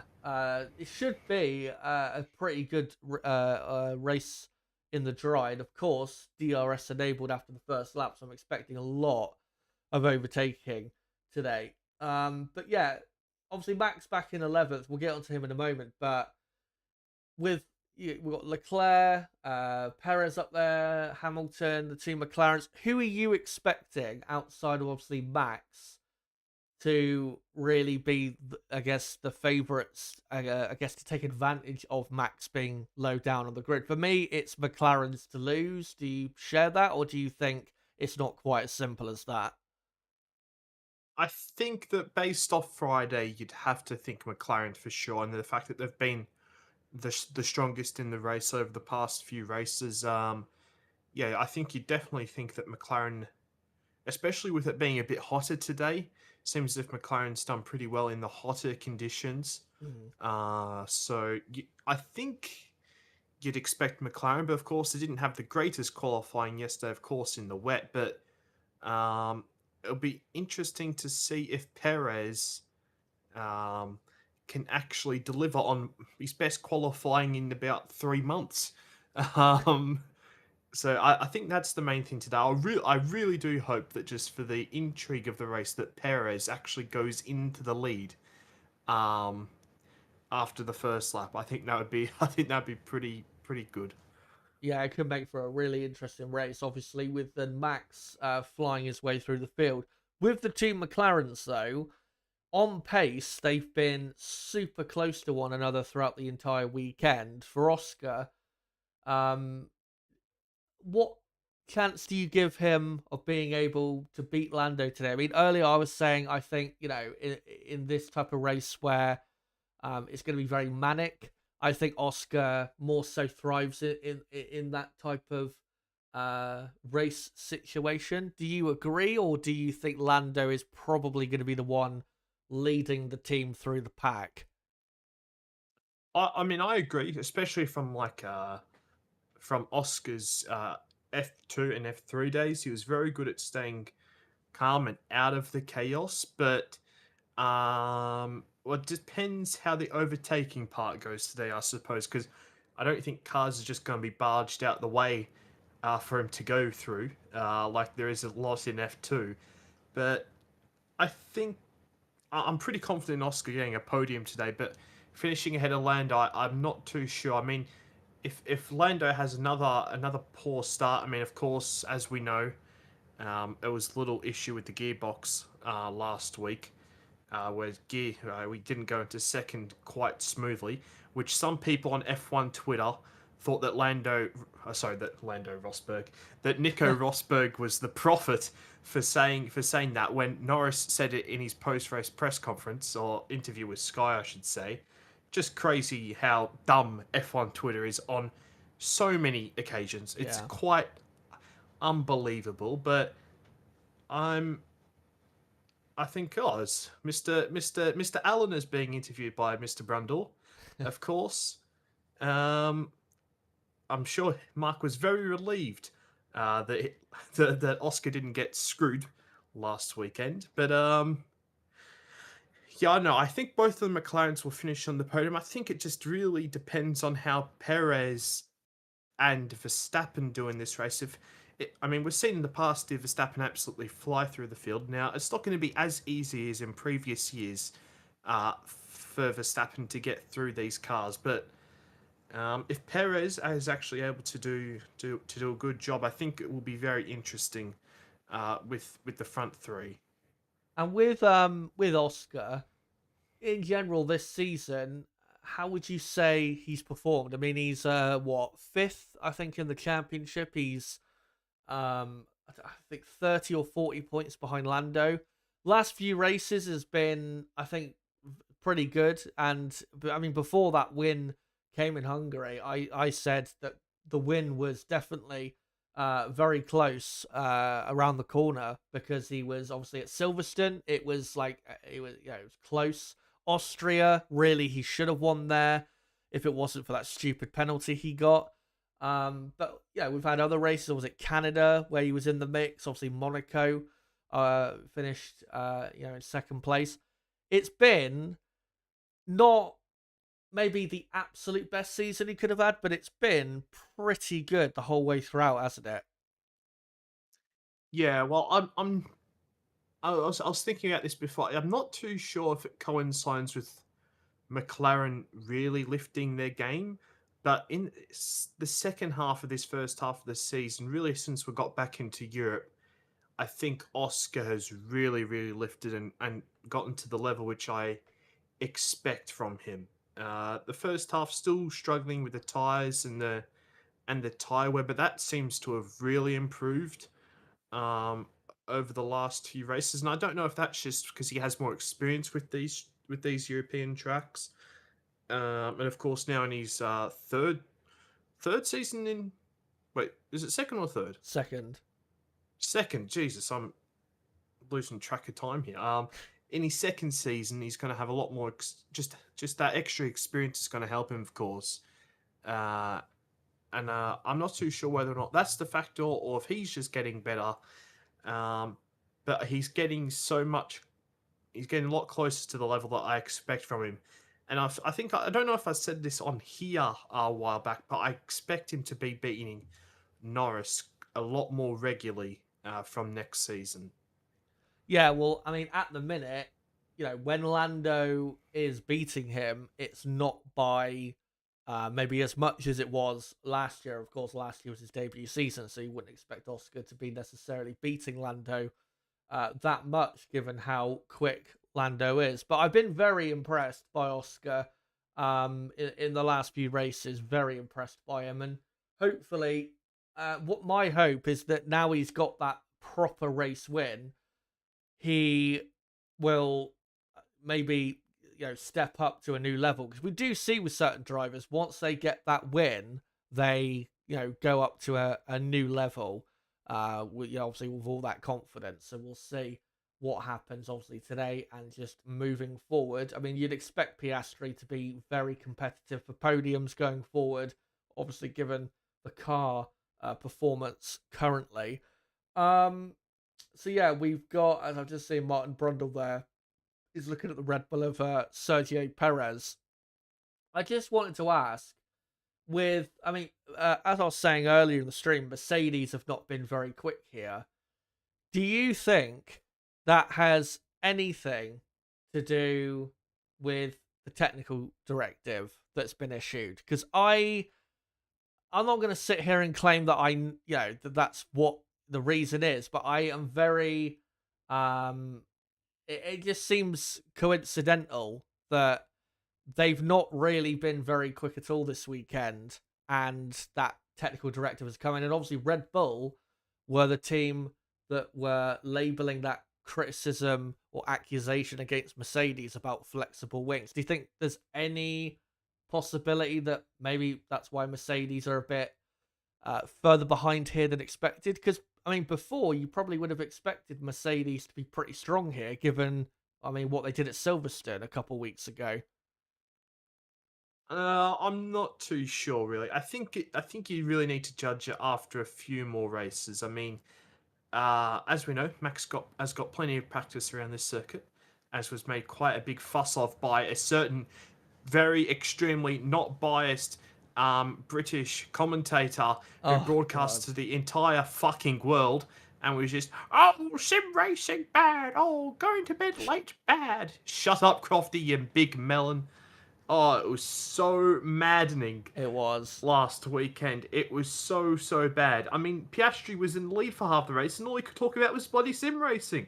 It was, and it was all started by Brittany pre-race. All started by Brittany. So I'm Yeah. blaming Rosberg entirely for all of last weekend's bad commentary from Crofty.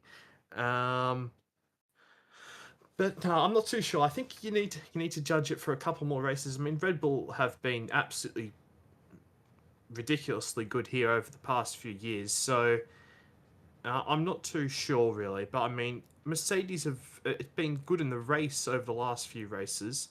Well, no, not the last few races. Really, since their performance increased. So no, I still think Mercedes to be decent here. I mean, Hamilton has been very good since Canada onwards, really. Much more like the usual Hamilton, but I'm not too sure. I think we need to see a few more races to judge that. Yeah, we'll see when we come back from the summer break whether they are still off the pace or whatever. But yeah, those comments by Crofty were just so stupid, and the worst bit of it all was he just kept repeating it through the race over and over again. It's like, we fucking get it. Oh, you think, oh, Max is not performing well today because he was up late sim racing. It's like, we get it. And then obviously, one thing I liked during that race was Ted even said, well, last time he did a sim race on an F1 weekend, he ended up winning, which was, oh, it's Imola. Imola. Yeah. And then Crofty was like, well, that's great, but his car's, his car's not as good now. It's like, that's irrelevant. Well, the thing is, right, is that it's been widely reported that Max did that even when Red Bull didn't have the best car, but just it wasn't being broadcasted because Yeah, it wasn't the 24-hour race. He was off very often just playing pro clubs or stuff like that. Like exactly. just like just like a normal a normal adolescent. Like I don't know, that's just something. Matt, I understand why people don't like Max Verstappen, but he is like one of the most normal drivers that you could possibly get. Yeah. It's and the fact that he cops criticism for it is crazy to me. So and then Max's comments to Dutch television yesterday were absolutely fantastic, weren't they? Yeah. He said, what was it he said? That he said they can all fuck off, but I can't remember exactly what he said before. Yeah, yeah. To that extent, I can't remember. I did send it to you, of course. So let me just check what he actually said. But another point I want to Um, make quickly is that and this is not just for sportsmen, but this is for just everyone in all walks of life. It's not everyone needs a massively long sleep before they do something important. This, a lot of people out there only sleep 5 hours a day. Like it, it depends on what you do. So it's again, it's irrelevant. yeah. So Max said last week I drove a lot in the rain on the sim and spa. So yeah, sim racing is not that bad after all.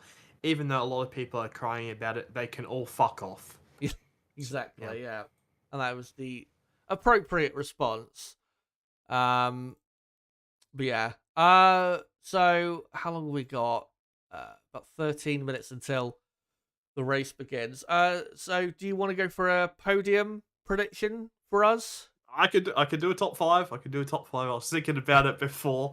Right, Um, go for it. I'm I'm gonna say that Max Verstappen will win the Grand Prix today. I think Perez is gonna get into the lead and hold things up long enough as Verstappen gets through the field, and then I think that the McLarens are gonna squabble over each other, and Max is gonna come through and take the win. Um, I've just thought since Friday that he was going to win this race. I mean, I was impressed by McLaren's pace on Friday, but I don't know, just been a gut feel really since Friday that Max will win. Yeah. Then I'm gonna in second I'll go with Oscar Piastri. In third, Lando Norris. Fourth, Sergio Perez, and in fifth I'll go with Lewis. Right. Well, pretty pretty big drop off then for Leclerc. Um, yeah, it'd be a shame if he does drop back. But I mean, Ferrari, really, I can't trust them. yeah. But as well, I mean, the only reason they're high up on the grid is because of Leclerc. I mean, I've been flashing the stat on screen for the last few races before qualifying yesterday that Ferrari, ever since Monaco, hadn't qualified in the top three of the grid, and obviously Leclerc was able to magically get it onto or into second place, which is pole for today. But yeah, um, I think Ferrari will have much better pace. I think Ferrari will be able to compete for victory because McLaren, I think will they'll have to battle a bit to get past Perez and Hamilton. And yeah, the podium for me is was it Piastri to win, Leclerc second, Norris third, and then Max close behind in fourth. But yeah, I think definitely at least three different drivers. I think I've got a pretty good chance of winning today. As Sky there interviewing Toto Wolff, who's been doing anything he can at the minute to try and get Max to sign for Mercedes. Of course, we'll see if that actually does happen. But a few more minutes left, guys, until we get into the race, and a few more minutes left for you guys to vote in the poll at the top of the chat. And I'll make sure to finish those results in a few minutes' time.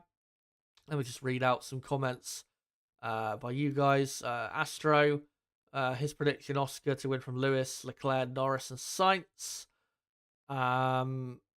The Woden says Crofty has shown he can't be impartial, complete buffoon. The Sky propaganda machine doesn't like what Max stands for. It's just, I mean, and like Lando, maybe he doesn't do it on a race weekend, but Lando, sim races and does all sorts, all the time, but you don't hear anything about that. But God forbid Max does a 2-hour stint in a 24-hour sim race, and that's why he's complaining. That's why he's all over the place, because he only got 7 hours of sleep as opposed to 9. It's like, again, totally irrelevant. The reason Max Verstappen finished in 5th is because, one, the Red Bull car wasn't good enough. It was understeering like a boat. And secondly, the strategy he was on was awful. And thirdly, obviously, because he made contact with Lewis Hamilton. That's why he ended up having the race he had. So, it's got nothing to do with, lack of sleep. Absolutely nothing to do with that. If he had had 15 hours of sleep the night before, the same thing would have happened. It's totally irrelevant. Yeah, I just want to say it was all made worse by Rosberg saying Norris went to sleep at 11:05. Oh yeah, and he was up at 8:05. Like, oh my God, Brittany, stop it. What I want to know is why. How does he know that, and why such exact times? Like, that is weird as fuck. Very fucking weird. Like, well, I don't know if you would have seen this, but it did get quite a lot of views on Twitter that it must drive Rosberg mad knowing that Max can do all these sim races before when Rosberg stopped cycling because his cars were getting too big, so he could weigh he could weigh less than Hamilton, so he could actually get pole in these races and win the races. Like, it must drive him mad. Yeah. Well, I mean, Rosberg, he went crazy with that stuff. I remember was it the gloves he had for 2016? I don't know if he's told that story, that he got new gloves and it gave him like an extra, like, I can't remember what it was, like 100th of a second or something. It's absolutely crazy. But no, hey, it worked for that Suzuka pole. Yeah. But when what do you call it? When he was saying about, how Norris went to bed at this time, I just imagined Rosberg sat in like the hotel lobby with a notepad, like keeping track of when everyone was going to sleep. That's just what I imagined, and it just seems so fucking weird that he would know that and know the exact time. Again, it's just so fucking stupid. It doesn't, as long as you get what you consider a good night's sleep, it doesn't matter at the end of the day. But anyway, let me finish up these this poll, as we've had just over 500 votes. Thank you guys for voting in the poll, and I'll wait for it to appear in chat. Astro saying suspiciously precise timing. Was he in bed with him? That's what I mean. It's like, it's so weird. When I saw that, I was like, did he have like a spy or something on the inside of the team? Or it's just such a weird thing to say. And then Rooksfoot says, makes you wonder what James Hunt was up to in the early hours on race weekends. Yeah, I mean, he did all sorts, we know, and, won a world championship, so it doesn't matter. The poll isn't quite showing yet, but, with... it showed for me.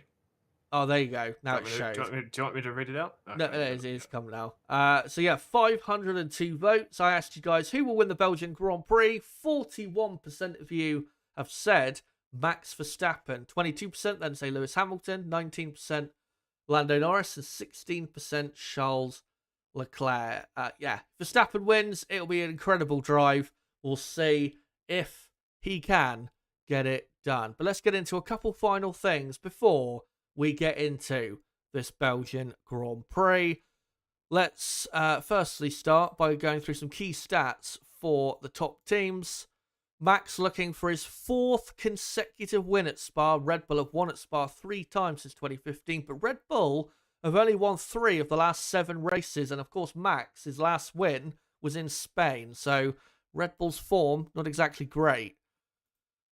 For Ferrari, their last race win at Spa was in 2019 with Charles Leclerc, of course, with the illegal engine. But still, that was Leclerc's first Grand Prix victory back 5 years ago. Ferrari also won at Spa twice since 2015. Ferrari, though, have managed only 1 podium finish since Monaco. For Mercedes, their last race win at Spa was in 2020 with Lewis Hamilton. They've won at Spa, Mercedes, 4 times since 2015. And Lewis Hamilton also has won at Spa 4 times in his career. And for McLaren, their last win at Spa was with Jenson Button in 2012, a weekend they dominated. And McLaren looking for their 3rd win of 2024. Quick reminder of the championship standings. Max Verstappen still pretty far clear of Lando Norris. Leclerc in 3rd. Carlos Sainz in 4th. Piastri only 13 points behind Leclerc in 5th. Lewis Hamilton in 6th. 1 point clear of Sergio Perez 7th. Russell 8th. Alonso 9th. And Lance Stroll in 10th. And Red Bull go into this race only 51 points clear of McLaren in the Constructors' Championship. Ferrari in 3rd. And they are only 16 points behind McLaren. Mercedes 4th, Aston Martin 5th, Racing Bull 6th, Haas 7th, Alpine 8th, Williams 9th, and Sauber 10th. But let's go through your starting grid for the Belgian Grand Prix. On the front row, it is Charles Leclerc and Sergio Perez, just like it was a year ago. On the second row, all British second row, Lewis Hamilton and Lando Norris. On the third row, Oscar Piastri and George Russell. All Spanish fourth row, Carlos Sainz and Fernando Alonso. And then Esteban Ocon and Alexander Albon complete the top 10. Max Verstappen, 10th-place grid penalty. He starts from P11 and alongside his ex-teammate Pierre Gasly. 13th, Daniel Ricciardo. 14th, Valtteri Bottas. 15th and 16th, Lance Stroll and Nico Hülkenberg, of course, used to be ex-teammates. On the penultimate row, Kevin Magnussen and Logan Sargent. And then on the back row, Zhou Guanyu and Yuki Tsunoda, both serving penalties. Tsunoda a 60-place penalty, Zhou a 3-place penalty. So there you go, there is your starting grid. 44-lap race it will be. And on the screen there, I've put everyone on medium tyres, but I don't know officially yet who is on what tyre. I'm assuming that most people will start on the mediums. So, yeah, we will see in a moment. But of course, the most important thing here, as has always been said, it is the run from turn 1 through Eau Rouge and on the Kemmel Straight. It can decide races here, as a massive contingent of Verstappen fans at the track, as the formation lap will be underway in the next minute or so. As there is Max Verstappen, there is Lando Norris. Lando has never finished on the podium here at Spa in Formula One, and McLaren have not had a podium here at Spa since, of course, that race win in 2012. And then there is Sergio Perez, a driver who always has been very competitive here, and thankfully for his career, has produced the goods so far, but needs to now do a job for the team.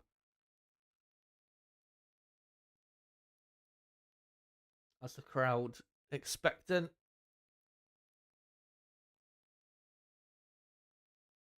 And there you go, tyre covers off. Rooks did put the tyres in the chat, by the way.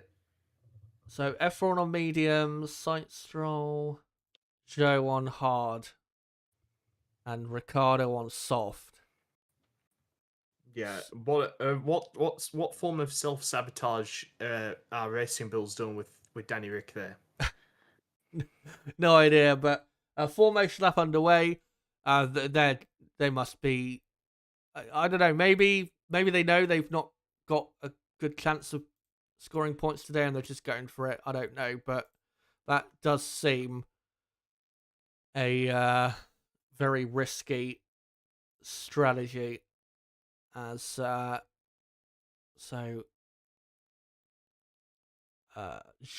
is on the hard, and he's put him in the right position in a moment. So there you go. Yeah, formation lap underway.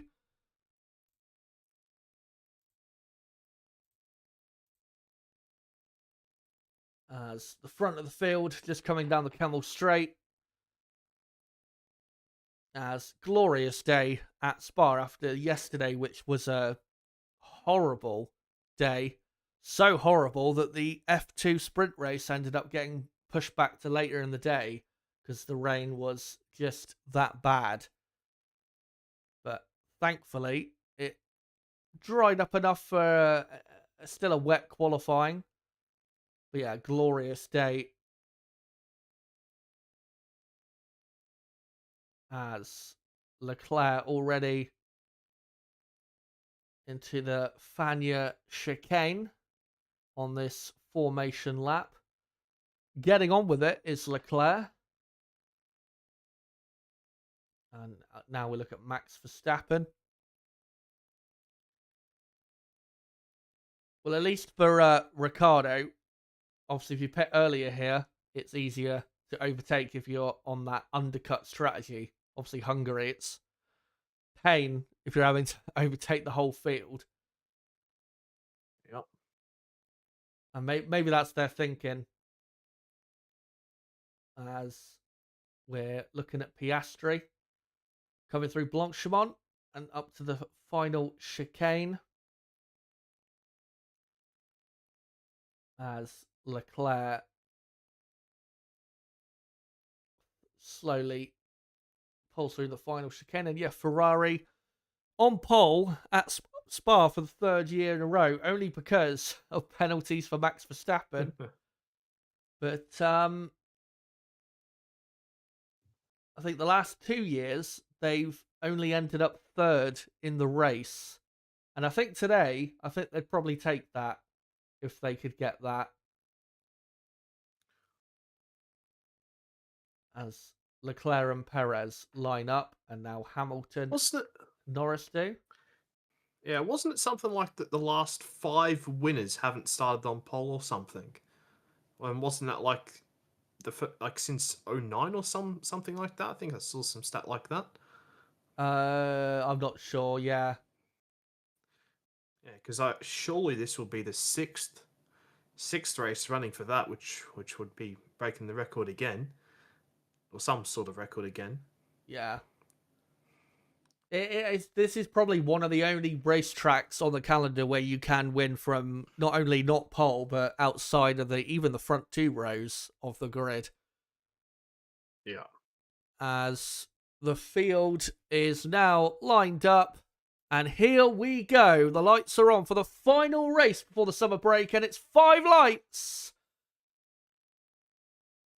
And it's go at Spa, and Leclerc gets a great start. Lewis Hamilton, a brilliant start as well, and he gets himself ahead of Sergio Perez, but Perez goes right round the outside as something coming off a car there in the midfield, as Perez and Hamilton side by side going up through Eau Rouge, but Lewis Hamilton takes it, but might now be under serious threat from Perez behind as he tries to get into the slipstream of Leclerc, who pulls to the inside. And it's Leclerc. And Hamilton in second. Russell, what a start he's had. He's up to almost 4th place as he goes off the track and comes out behind Lando Norris. I think Piastri's dropped behind Carlos Sainz there. No, it's the other way around. Oh, so Piastri up in 4th as Max is stuck there behind an Aston Martin and a Williams. So be Alonso and Albon. So there you go. Thankfully, they all get through unscathed mostly. And they're all going through Pouhon now. So, yeah, all good as Leclerc building a slight lead. But it is Leclerc in the lead, Hamilton second, Perez third, and then Piastri fourth, Russell fifth, Sainz sixth, Norris seventh, Alonso eighth, Albon ninth, Verstappen 10th is what I believe the top 10 is. As now Norris literally just drove himself off the circuit on the exit of turn one. It was quite funny. right. I did see someone go into the gravel. Yeah, that was Norris. Yeah, Yep. I thought it was somewhere in that position of the grid. Is Max Verstappen going round the outside of Albon into the final chicane. Brilliant move. And Max up to ninth on now lap 2 of 44. And DRS will now be enabled. So here we go. It's all going to kick off now. As that's Daniel Ricciardo racing Lance Stroll. Ricciardo's actually lost a position off the line, but it is Leclerc about 6 tenths ahead of Lewis Hamilton. But Hamilton has got that DRS, but he's nowhere near close enough to overtake. As what we're looking at there, we're looking at a McLaren of Lando Norris. I think he was trying to have a go at Russell, but went wide, and Carlos Sainz has, I think, got back through. As now Max Verstappen past Alonso and right behind Norris. So, yeah, crazy stuff going on there with Lando. Looks all over the place in the McLaren. Yeah, I thought he was going to go into Russell for a moment. Yeah, it was braked way too deep as Carlos Sainz up to 6th on the hard compound tyre. And then we've got, the top 10. Leclerc, Hamilton, Perez, Piastri, Russell, Sainz, Norris, Verstappen, Alonso, Albon. And then it's Ocon, Gasly, Bottas, Ricciardo, Stroll, Hulkenberg, Magnussen, Zhou, Tsunoda, and Sargent. As they come up to the final chicane, Lewis Hamilton still about 6 tenths of a second behind, having a brilliant race so far is Hamilton. As he begins lap 3, and he's only a third of a second behind as they come into turn 1. And Lewis Hamilton looking really feisty here, and it looks like he wants to get the lead the next time they come up to Les Combes, which will be momentarily. And yeah, he's right behind Leclerc as he pulls out the slipstream. DRS open. And Lewis Hamilton leads at Spa, something we have not said for quite a while. Like I said, his last win here was 4 years ago. But Lewis Hamilton leads the Belgian Grand Prix. What a start for Mercedes. They are looking in very good shape. As the pack behind of Perez, Piastri, Russell, Sainz, Norris, Verstappen have all settled down. Max Verstappen, though, all over the back of Lando Norris. But that was brilliant from Hamilton to get past, and now he needs to get on with it and get up the field. Certainly no understeer for Max this weekend. Goodness me. He's all crawling over the back of Lando. He's got or choosing different lines as Zhou Guan Yu is slowing down, and looks like I don't know what's broken there, but yeah, looks like something is broken with his car. Hopefully pulls off somewhere safe that's not going to cause a safety car. As Lewis Hamilton is about to begin lap 4. And he does, and he's a second clear of Leclerc. He might just break the DRS when they come through the detection point for the DRS of the Camel Straight. And yeah, I think he has, which is very, very important for Hamilton if he is to win this race. As they all come up through Eau Rouge, and Max, this is the issue. is he can't do anything about Lando ahead because he's stuck in a DRS train, which, well, starts by the looks of it with Lewis Hamilton. So that's what we've got for the moment on lap 4 out of 44. And let me just make sure I've got all the tyre information correct whilst we've got a bit of a lull. Stroll is not on the hard compound tyre.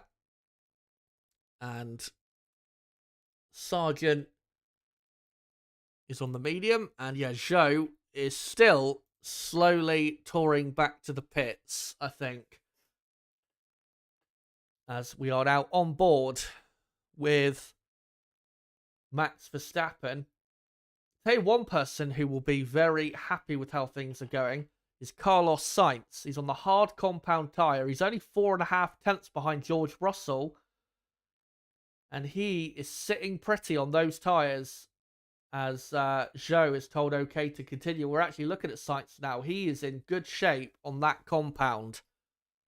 So things are not all over for Ferrari as we're on lap 5 of 44. And Hamilton still second clear of Leclerc, who's a second clear of Perez. Piastri about 7 tenths behind Perez. But yeah, DRS train, so and nobody's quick enough to break it, unfortunately. As Piastri, well, is closing on Perez. It looks like he's lost DRS to Leclerc. Makes a move for the inside, but was just a little too far back to get the move done. But if he was a couple tenths closer, I think he would have overtook Perez there. But Perez now has dropped 1.2 behind Leclerc. So Piastri has got to pass Perez really in the next lap to help his race. But here's a replay of the start nip. I'll let you take us through it once we get to it.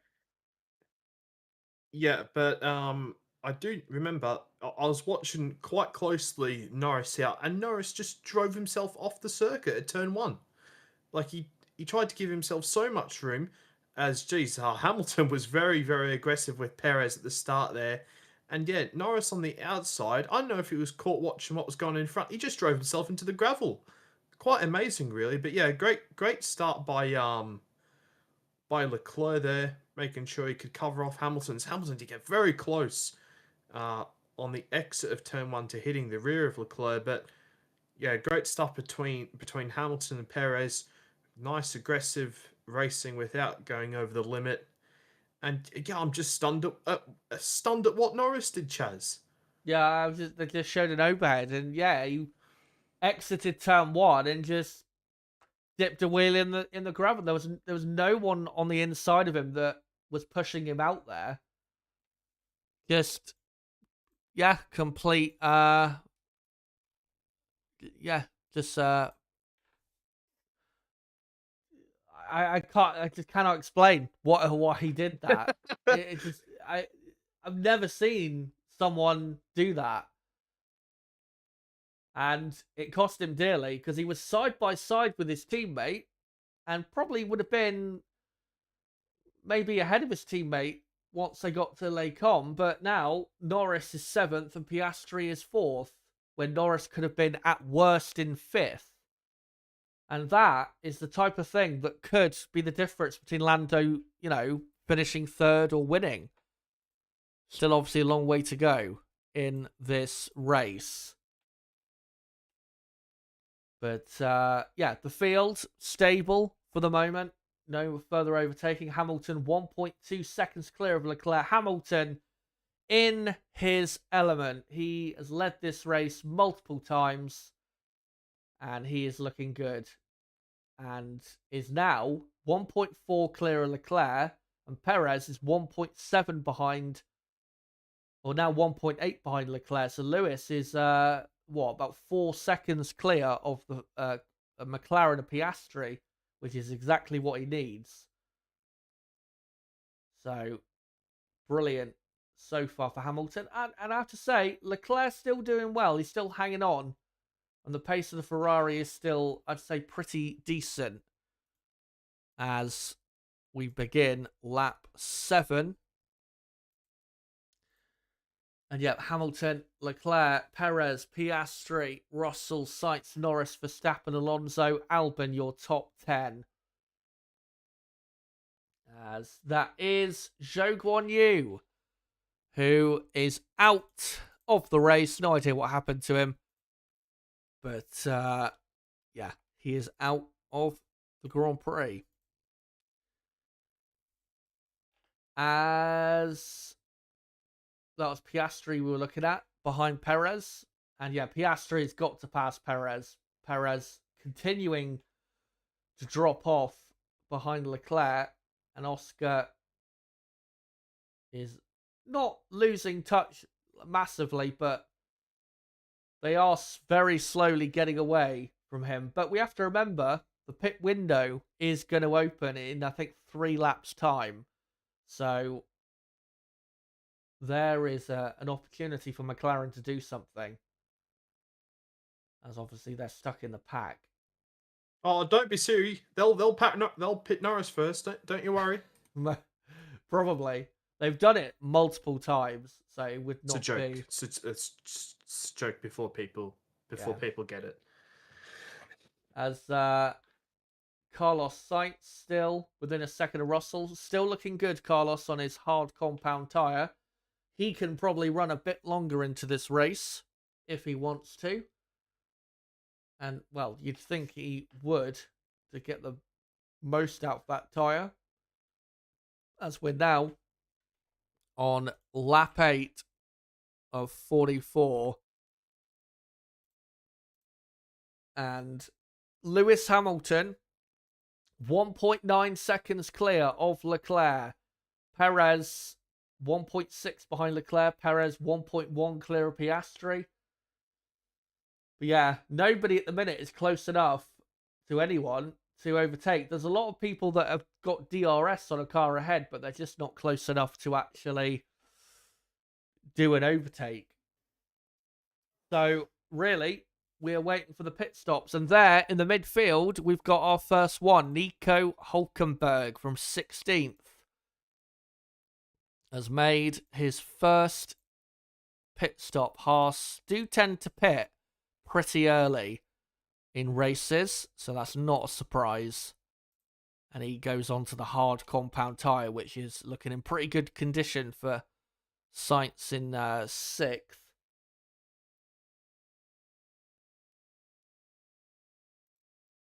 So there you go. Some sort of technical issue for Zhou. Right. That's what Sauber said. As we're on board here with Sainz, 7/10 behind Russell. And Russell, I think, may have just dropped over a second behind Piastri, which may now He has, yeah. allow Sainz, obviously the Ferrari, very quick in a straight line, may just allow Sainz to have a go at Russell as those mediums fall away quicker than the hard tyres that Carlos has. And yeah, quite a queue now looks like is forming behind George Russell, and here's a replay potentially of a mistake by Russell, and yet running deep, slightly deep, not massively, but did cost him 2 or 3 tenths. And let's see if Carlos, or how close Carlos can get, as Ricciardo is pitted, Logan Sargent and Alex Albon is pitted. They've cut away a bit of a shit time there, because I'd like to see if Carlos Sainz is getting close, and not quite close enough, unfortunately, as we're on lap 9. But yeah, Logan Sargent is now 19th. Ricciardo is in 17th, as Piastri saying plan A to go with, he thinks. Alex Albon, obviously, the first top 10 runner to pit, and he has come out in 16th place. So, we'll just update the tyre situation. So, Albon is on the medium, Ricciardo on the medium, and then Hulkenberg only Hulkenberg has decided to go for the hard compound tyre, interestingly. So yeah, there you go. As Lewis Hamilton, 2 seconds clear still of Charles Leclerc, who is about 2.3 clear of Perez, as we begin lap 10 of 44. As Lewis Hamilton says the tyres are still okay, but the rears are dropping.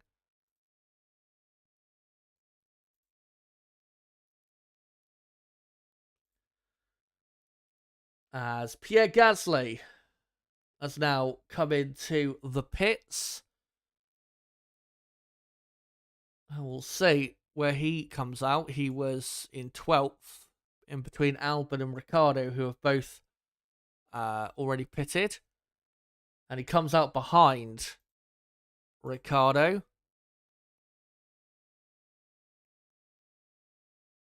On the hard compound tyre, does Gasly.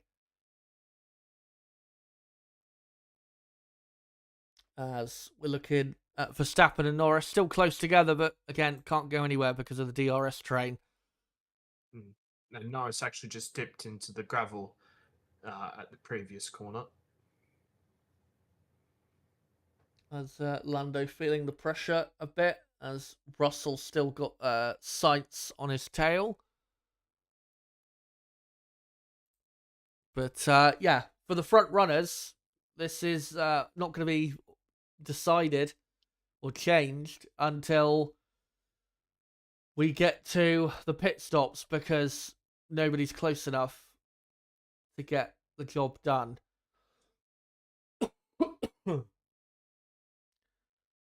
But Lewis Hamilton and Leclerc lapping at the same speed out front. As Perez lapping about a couple tenths of a second slower than those two.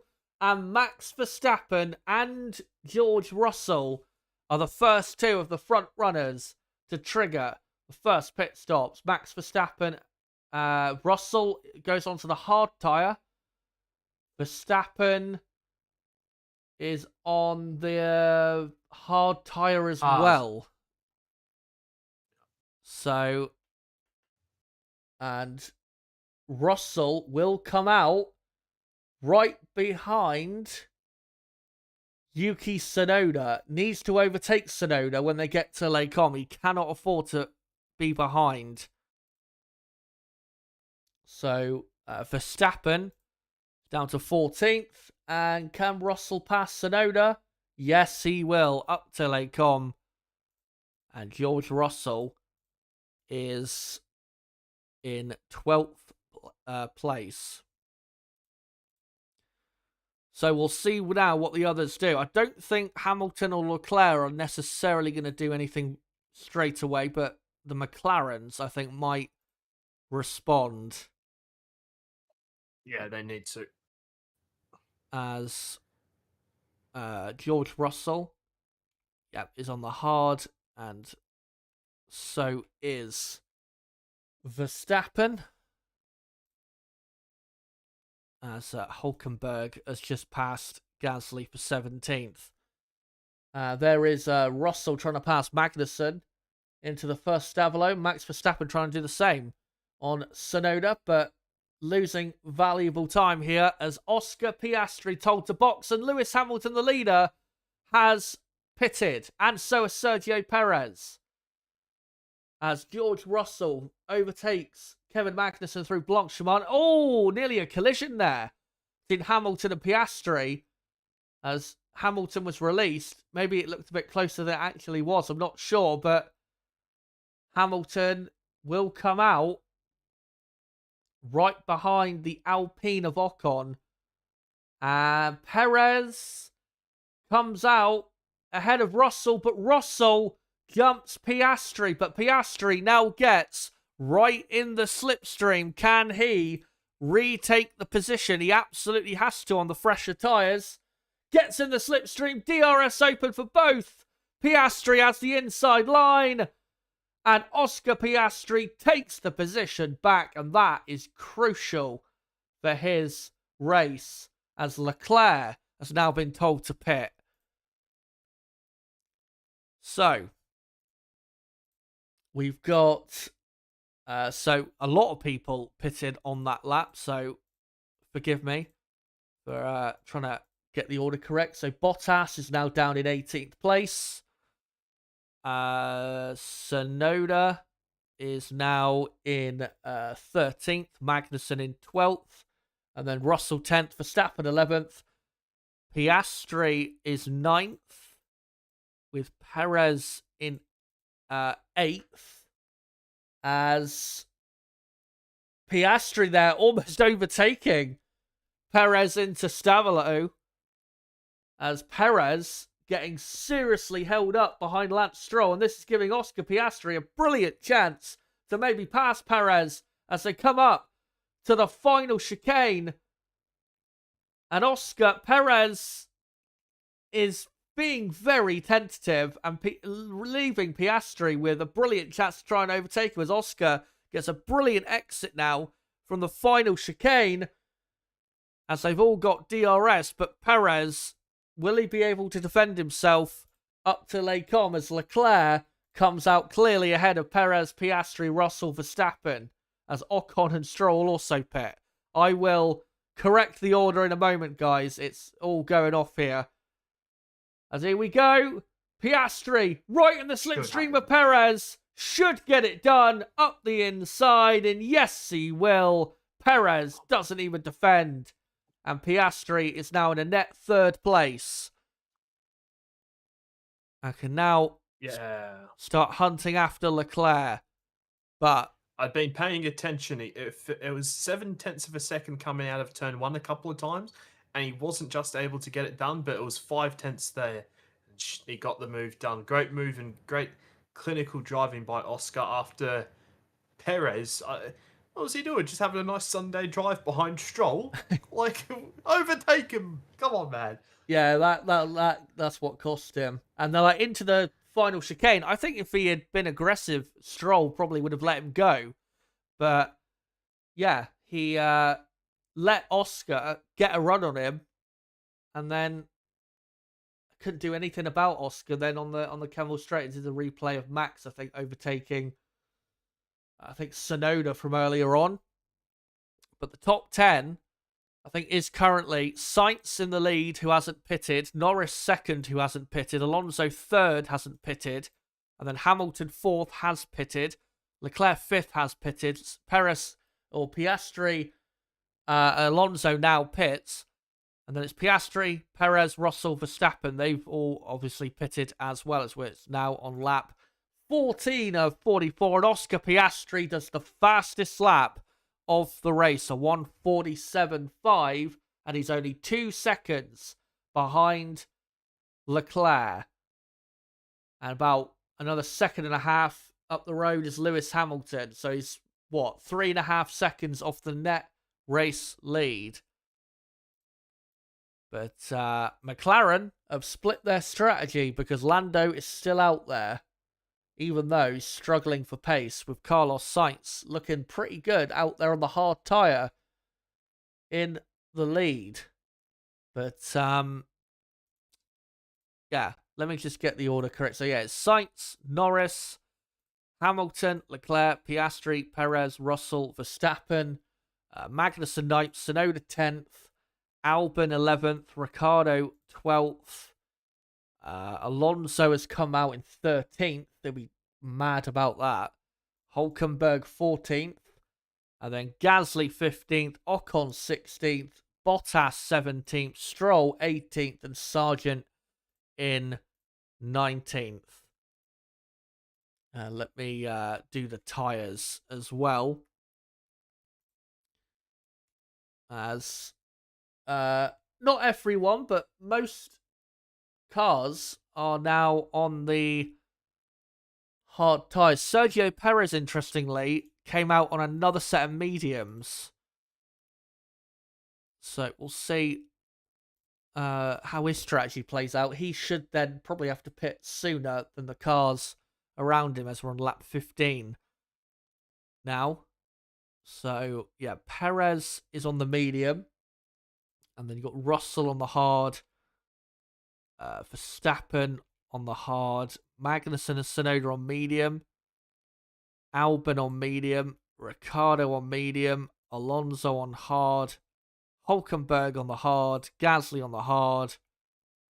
And then I think Ocon on the hard as well. Yeah.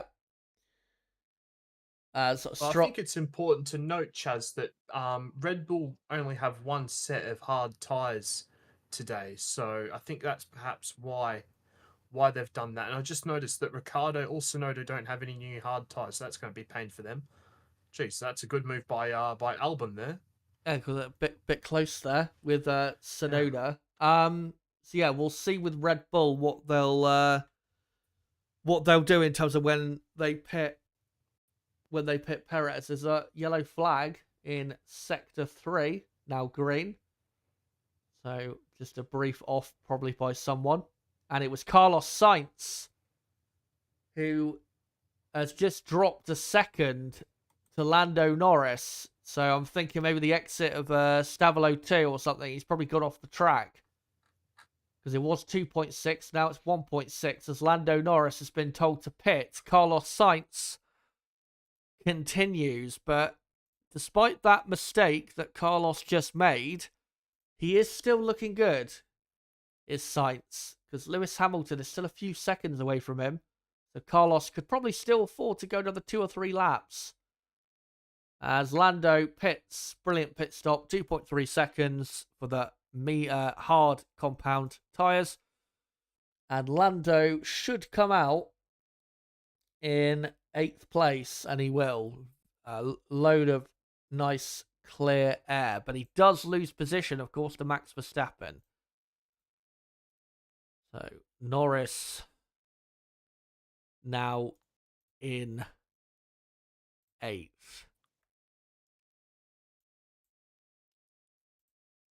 As, yeah, Carlos Sainz is 7.2 seconds clear of Lewis Hamilton. So Carlos doesn't really have to pit. Probably until, I'd say, lap 20. As there's the replay. Into the first Stavolo. Loads of oversteer into the gravel. And that cost him about a second. And lucky he didn't have a proper spin. As that's a replay of the 2 Alpines battling. And that's Ocon overtaking Gasly, I think, for 15th place. And then Ocon overtaking Hulkenberg, by the looks of it. And Ocon up to 13th now, because Tsunoda has pitted, finally.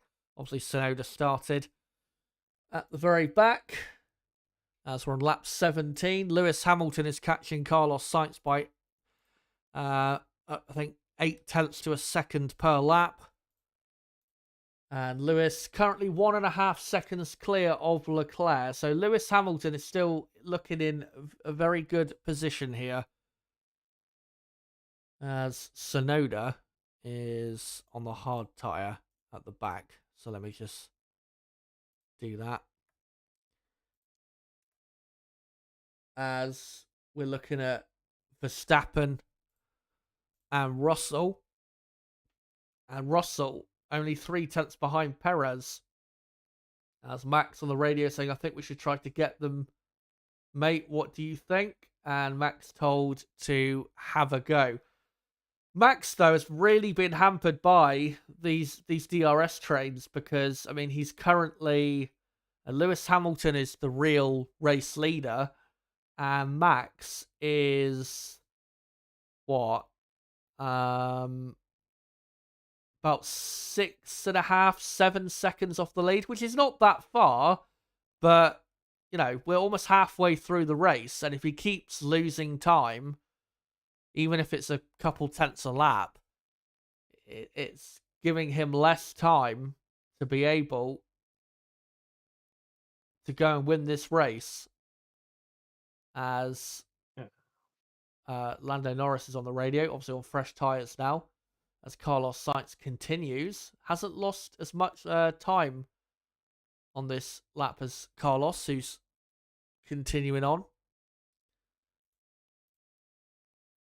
But yeah, with Sainz, I'm still pretty sure he will be doing a 2-stop race, but obviously is doing a long first stint, as Norris does the fastest lap of the race, 1:47.5, which is what his teammate did not too long ago. As Kevin Magnussen has pitted, finally. And he will drop through the order, probably down to the very back. We'll see. But yeah, Max still stuck behind Russell and nowhere to go. As we're looking here at Pierre Gasly, presumably behind his teammate, I think. Or is it Hulkenberg? No, it's Hulkenberg. And up the inside, Gasly goes, and he's up now to 13th now that Magnussen has pitted.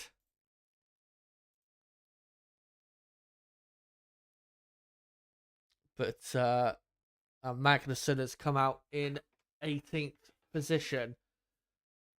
But the longer Carlos Sainz can go, then this will really help him later on.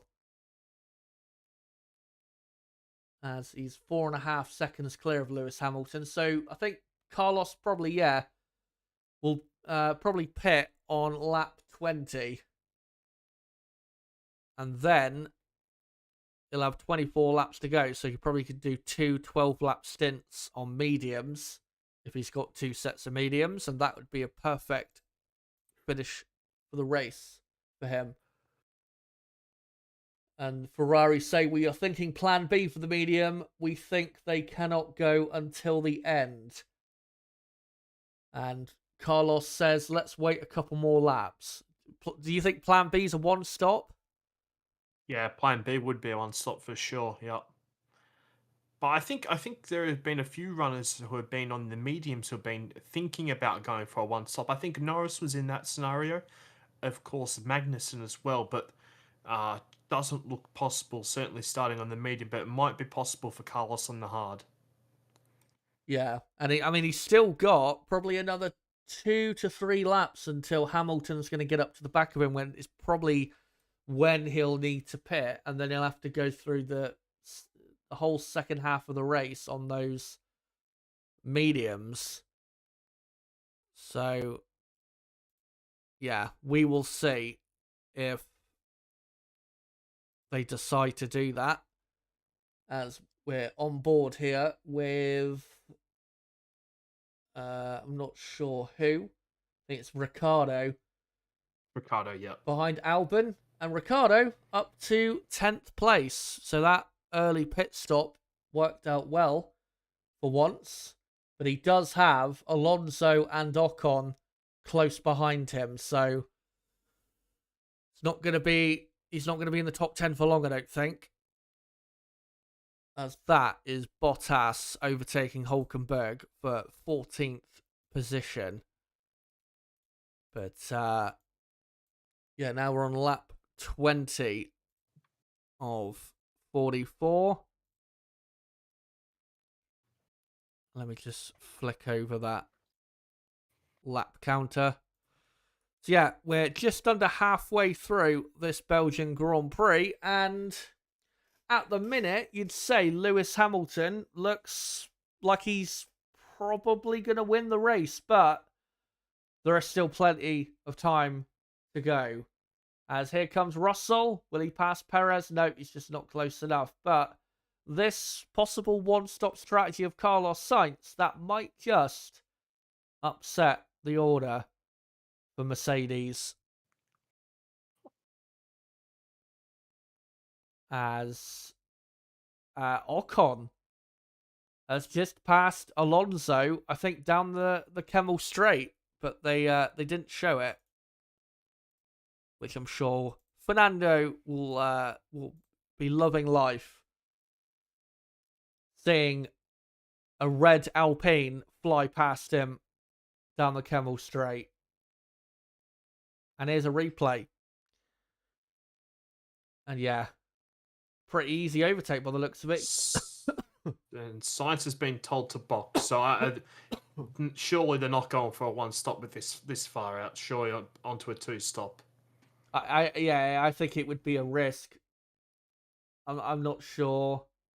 I think the mediums, if they were to do a one stopper, Sainz now pits, I think those last 5 laps, I think his tyres would be absolutely finished. But we'll see. He puts the mediums on. And he will come out down in 8th place. But we'll see whether he will go to the end. Good pit stop by Ferrari. But, yeah. So Perez is on the medium. Russell on the hard. Carlos Sainz on the medium as well. As George close to Perez. And yet Russell into Les Combes has got it done.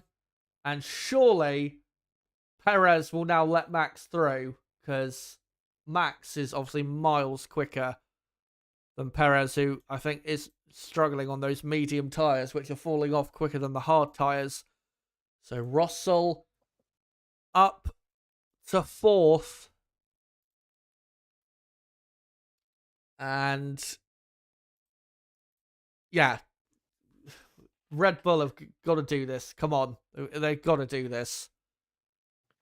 I think Red Bull are in a very tricky spot today in this race, because the other front 3 teams have 2 sets of the hard tyres, whereas Red Bull only got the set they're on right now with Max. So they're going to be in a little bit of a tricky situation, I think, because I think that it's shown throughout the whole entire race that the hard is the better tyre. Yeah. As talking of a hard tyre runner, Lando Norris is right up behind Max Verstappen now, because Max has been stuck behind Perez for a lap. So Lando now will have DRS probably on Max. And obviously Lando has got fresher tyres. As Perez pits, as we're on lap 22, halfway through the race, and Perez goes on to a set of hard tyres for him to finish the race on. So the Mercedes of Russell, I would imagine, will pit at the end of this lap to cover that off, as Perez comes out ahead of Alex Albon. So yeah, Perez now down to 8th position. And Norris about 2nd behind Max Verstappen. So Perez on the hard, Sainz on the medium. As Lewis Hamilton out in front, leading by 1.8 seconds. It's still very close out there. They might not be fighting for position, but it is very close out there. Only the odd 10th here and there separating them. As we saw a slow-mo there of Lewis Hamilton's tyres through the final chicane. Yeah, Lewis Hamilton 2 seconds clear of Leclerc. Piastri 2.8 behind Leclerc. McLaren, they just don't seem to have the pace in the dry, unfortunately. We haven't seen it, at least so far. And then Russell is in 4th, 4 seconds behind Piastri. But the top 3 seem very settled, and I wouldn't be surprised, really, at this point, if it finished that way. But lap 23 of 44. And Lando Norris is within a second of Max Verstappen. Only 7/10 behind as they exit turn 1. Not sure that's close enough to be able to overtake, but this has been an issue for Lando this season, is overtaking his main rival. And now, if he has plans on winning the championship, even though he's not going to win today, he needs to get the position. Because points gained is points gained at the end of the day. Even if it's a couple points, it's still something for Lando, as he's currently got the fastest lap point as Lando. And Russell is not too far up the road, so Lando could still probably get fourth here, at least. And Max, he's not heading for a great result himself, so Lando has got to overtake. As here is Ricciardo, who has clearly just pitted, overtaking Logan Sargeant. And Ricciardo up to 16th place. So let me just update that. So Ocon up to 10th, Alonso 11th, Gasly 12th, Bottas 13th, Stroll 14th, Magnussen is 15th, and then Ricciardo 16th, Sargent 17th, Tsunoda 18th, Hulkenberg in 19th place as we're on lap 24 of 44. 20 laps to go in this Belgian Grand Prix, as for some reason Norris and Sainz there swapped position on the order. I don't know why. Quick glitch there on the timing screen, but Lando still not close enough to be able to overtake as they come up through Eau Rouge. So, Hulkenberg is on the medium, and then we've got, I think, Sargent on the medium, as well as Alex Albon's pitted. What a race Albon's had. Was running in 9th, and he's just pitted. And I'd say at the minute, as that's why that happened, because Lando went deep at the final chicane and rejoined on the exit of the final chicane. But yeah, Alex Albon's having a great race and probably heading for a 9th place, as Albon drops out in 16th place, just ahead of his teammate. As this is Tsunoda right behind Logan Sargeant, as Logan weaves around a bit, but that is not going to stop Tsunoda, I don't think, who's still going to try for the move, but no, Sargeant keeps him back.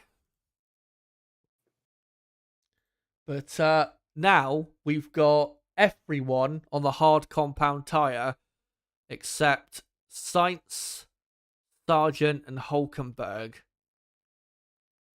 So the hard tyre, clearly the tyre of choice out there, but for Sainz, obviously he could be on a one stop. But lap 25, Lewis Hamilton now 2.5 seconds clear of Leclerc. So building the gap out nicely. And Max Verstappen, if you're wondering, how far is he off the lead?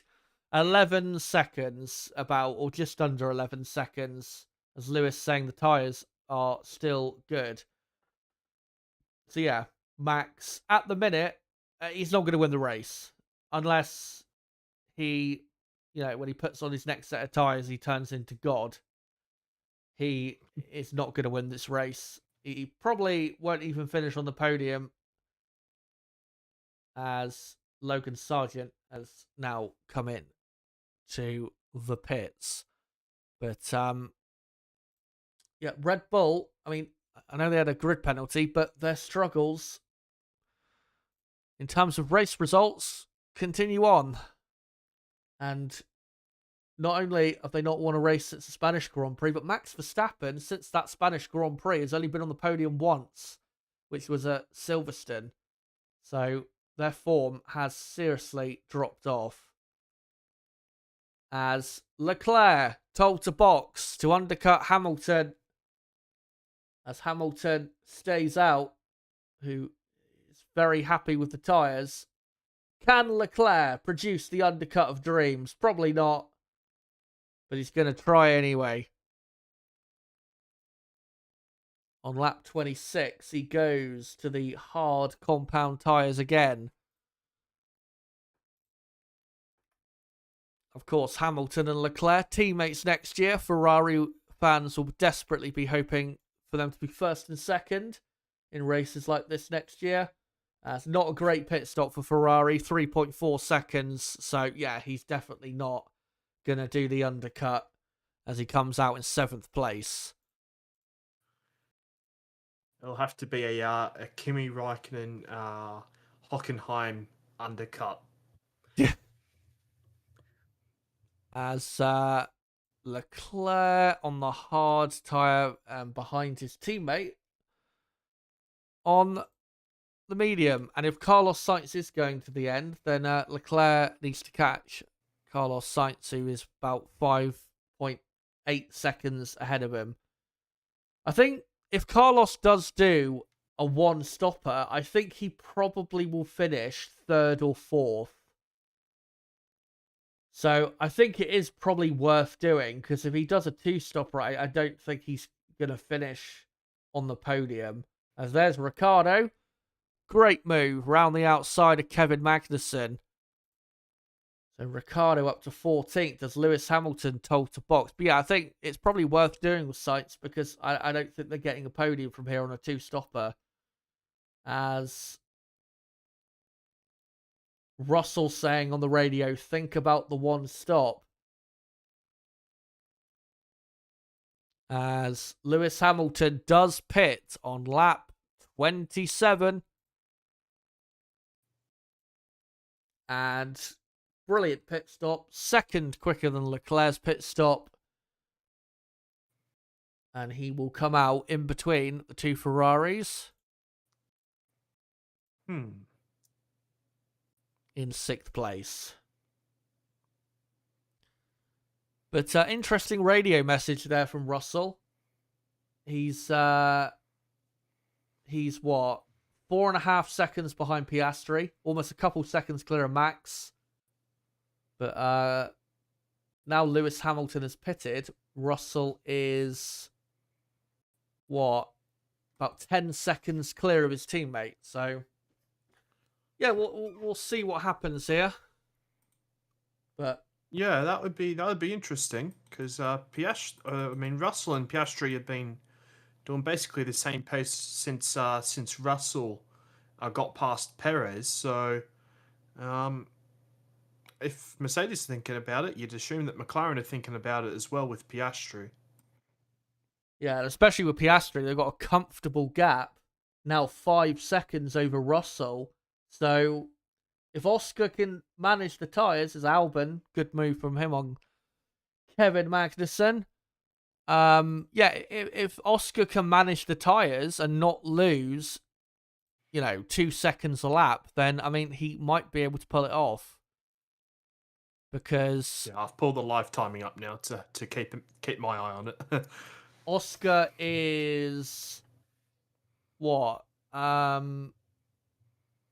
About 13 seconds, I think, ahead of Lewis Hamilton, something like that. He's, funnily enough, it's just done the fastest lap of the race, so 1:47.0 out of nowhere as Piastri. But yeah, he's 13 seconds clear of Hamilton, and we've got 16 laps to go. So, yeah. We will see. I will say I was very impressed by his tyre management in Hungary. I thought it was that was the clearest improvement I saw compared to the Hungarian Grand Prix of last year, if you remember that, where he fell off a cliff. Oh, listen, I was fully sitting here expecting his pace to drop off the cliff and for Norris to overtake him. But no, the gap just kept building and building, and then he bloody went into the gravel like an absolute plonker, and then we're all shitting ourselves. I was shitting myself again, but no, he managed it perfectly. And that's why it was such it was so ridiculous what happened towards the end, because it was not like Lando slowly caught him until that final pit stop or anything. Oscar was comfortable. Yeah, he'd started to eke out the gap again. Yeah. And then, obviously, what happened. As here is Lewis Hamilton behind Carlos Sainz. And Hamilton, if there are others ahead of him that are maybe thinking about a one-stopper, as Carlos Sainz is told to pit, that's a very short stint. Only 7 laps for Carlos. So, as now we're on lap 29. So, yeah, Carlos Sainz will come out in 8th place. Max Verstappen has pitted as well for the second and final time. 2.4 second stop for him. I mean, I just think it's because the medium's that bad, right? Yeah, well, it's clearly if they're pushing the tire, it's not very durable. I mean, you saw even with the soft tire on Friday, it was dead after like 3 laps. Yeah, it was 2 seconds off the medium after 6 laps. Like, Yeah. that's when I sent the message. I don't think we'll be seeing much of the soft on Sunday. As so Verstappen on the mediums now, and in 7th, and Carlos Sainz in 8th. So it's Piastri in the lead, 5.5 seconds clear of Russell. Norris third, 2.3 behind Russell. And Norris 5.5 seconds clear of Lewis Hamilton. So, and yeah, Sainz has gone back to the hard compound tyre, which is not a surprise. As Gasly, I've seen, is pitted. He's now down in 17th. As Norris told to box. As we're on lap 30 now of 44. Set of hard tyres in the pit lane.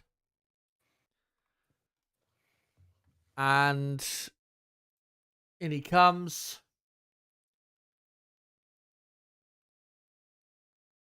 And good pit stop. 2.4.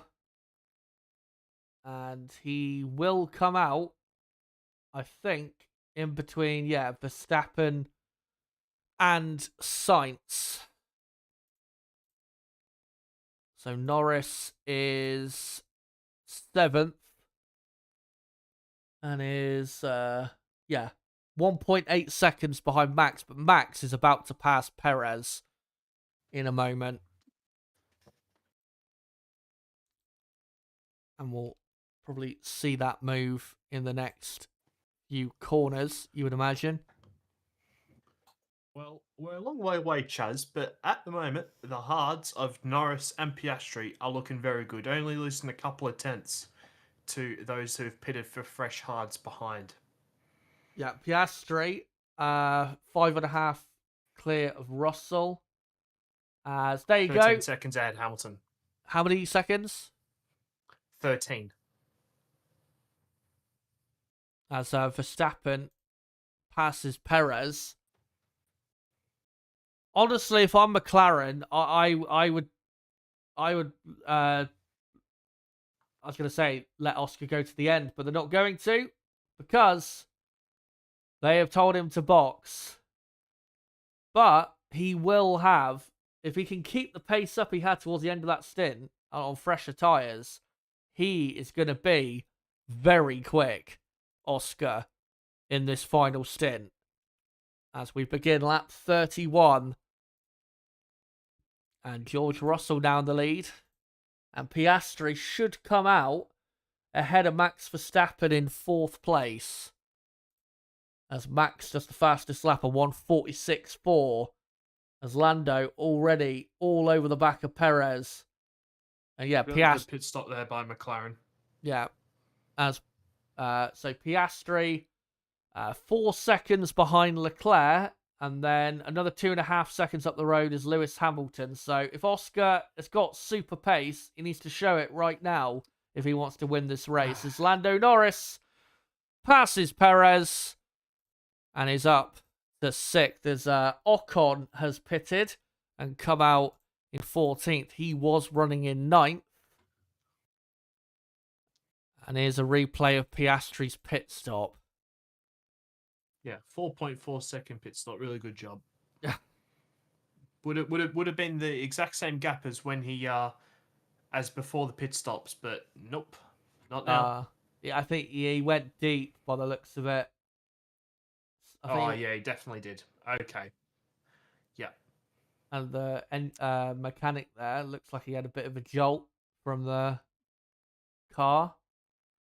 But despite that, he already is taking a lot of time out of Leclerc on this lap. About 4.1 seconds when he came out the pit stop. It's already down to 3.4. So, not over yet. As Mercedes saying, just confirming you're happy to stay out. And he says, yes. So, will Russell try the one stop? I think it's very doable. Someone's got to try it. It's not impossible. As we got about 12 laps to go. As Lando Norris has a 1:45.5, stunningly quick lap time, and now he's already within a second of Max Verstappen. But if Russell doesn't lose any more than a second a lap to the cars behind him, then I think Russell probably could just about take a podium. But it will be very close with Piastri if he does go to the end. It's almost as if Hamilton and Leclerc are nursing their tyres before then trying to catch Russell. Yeah. Because, I mean, what Norris and Verstappen are doing on these tyres at the moment is about a second and a half quicker than what Hamilton and Leclerc are doing. So these tyres can definitely go a lot faster than what Hamilton and Leclerc are doing on them at the moment. Yeah. I mean, you can see that with Piastri. Piastri's caught up that 2 seconds he's lost in the pit stop already.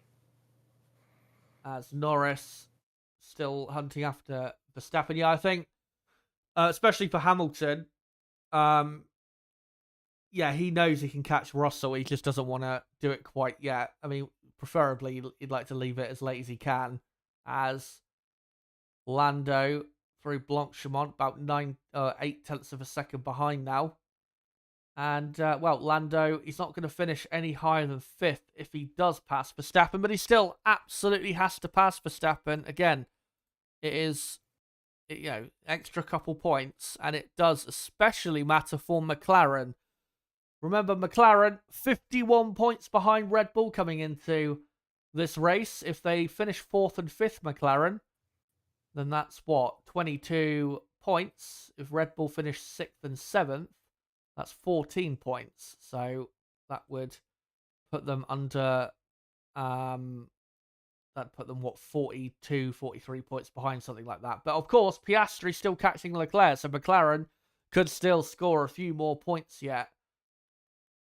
And Piastri only 1.4 seconds behind Leclerc, and Leclerc, remember, is only 2.5 behind Hamilton. So Oscar is only, about 4 seconds behind the net race leader, and we've got just over 10 laps to go.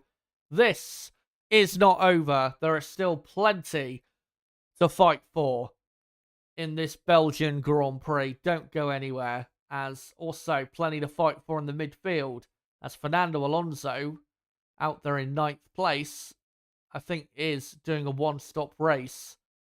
So I have to keep an eye on him because he's going to be pretty slow towards the end, as Ricciardo and Ocon are the 2 highest 2-stoppers in the midfield pack. So, and there's Russell, who begins another lap. Well, the 2 McLarens and Max are on a planet of their own in pace at the moment. Leclerc and Hamilton are going to have to lift their pace pretty quickly, with Piastri coming as fast as he is. Yeah, Piastri just over a second behind Leclerc now. If he gets that DRS, then he might be able to pass Leclerc pretty quickly. Doesn't have it at the moment, I don't think, but does he? Let me see. No, he doesn't. but he will the next time around. As in the background, you've got Verstappen and Norris. One great thing I have to say about 2024 that, I mean, this wasn't the case the last time me and you did a watch along, was the top 8 are all separated by, I mean, not that much. It's what, about 20 seconds. Yeah. Oh, 24 seconds. When back in Australia, it was like double that at least. So it shows you just how close things are between the top 4 teams. And this is how it should be in Formula 1. This is what we want. As Piastri now gets in the slipstream on the run up to Blanchimont and the final chicane. As Lewis asking, how much quicker do I need to be? Am I on target to beat him or not? And Mercedes saying, it's close, it's close. But he's still catching his teammate as we flick over to lap 35. 10 full laps remain of this Belgian Grand Prix. And Piastri gets a good exit from turn 1, and he's only 6 tenths behind, and I think he will be able to have a go at Leclerc into Les Combes as he gets the DRS right about now. And here we go in the slipstream. Can he get the move done as Leclerc moves to the inside? Piastri takes the outside line, but he doesn't have the grip to go right around the outside. So we'll have to wait for his next opportunity, but he didn't quite have enough grip around the outside there to go past Leclerc like we've seen Ricciardo and Albon do earlier on. But crucial that he overtakes Leclerc in the next lap if he has any chance of winning this race. Jeez, it could have maybe gone down the inside, but it would have been very, very tight. Yeah. It was good. It's good defending in the end by Leclerc, actually. And Leclerc really dropping time to Hamilton now. Now he's having to look in his mirrors. The gap was 2.5 seconds. Now it's 4.5 between Hamilton and Leclerc. And the gap now 4.5 seconds out front between the 2 Mercedes drivers. Remember, Russell only pitted once. Hamilton has pitted twice. As Piastri up to the final chicane, not looking for a move as Lando Norris. I think Lando, maybe what he's banking on is Max's tyres going away like Perez's did. And maybe that will give Norris a better chance of overtaking, but he hasn't really had a go at Max. As Piastri again gets a good exit from turn 1. As he comes up through Eau Rouge, and he's going to be just as close as he was before with the DRS open. Leclerc moves to the middle, now to the inside. Does Piastri go round the outside? Yes, he does! And Leclerc tries to come back at him, but he cannot, because Oscar Piastri, with a brilliant move, is up to 3rd place. Brilliant from the young Australian. And if he does win this race, that might be the difference between winning and losing today.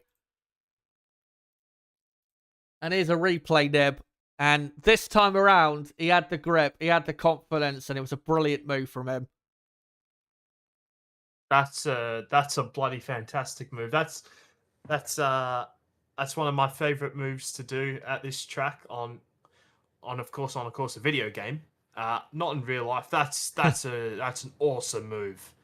Wow, round the outside, cop that, Charles. That did cost him a little bit of time though, and he'll have to get back into the rhythm to catch the Mercedes ahead. But yeah, I mean, with the pace he was showing before in this clean air, the McLaren is certainly looking like the fastest car on the circuit at the moment. As we're on lap 37, and Russell 3.7 seconds clear of Lewis Hamilton. Piastri 5.5 seconds behind Lewis Hamilton. And who would believe that with a few laps to go, it looks like Mercedes are heading for a 1-2 finish at Spa. I don't think anyone predicted that for this weekend, even after qualifying. But at the minute, based on the pace, that's how it looks like it's going to finish. With Hamilton ahead of Russell, you would imagine, as he continues to catch him up. But as well, if Mercedes win this, that'll be their third win in the last 4 races. The most informed team in Formula One, if they can win this and get that. But what a turnaround. 2 or 3 months ago, they were hopeless. Now, they look back to the glory days, almost, with just how well they're performing on a race day. As Daniel Ricciardo has just overtaken Lance Stroll and got into 10th. But Ocon is right behind Stroll. It's going to be really close between Ricciardo, Ocon and Alonso for that final couple points paying positions. Albon right in there as well. Great fight in the midfield. But on lap 38, Lewis Hamilton continues to close. This will be Lewis Hamilton's 5th win at Spa. If he gets it. As Lando still 7/10 behind Verstappen. But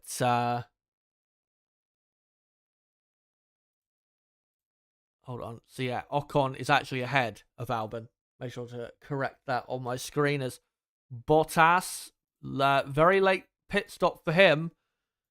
He has come out on mediums and he's just overtaken Yuki Tsunoda. So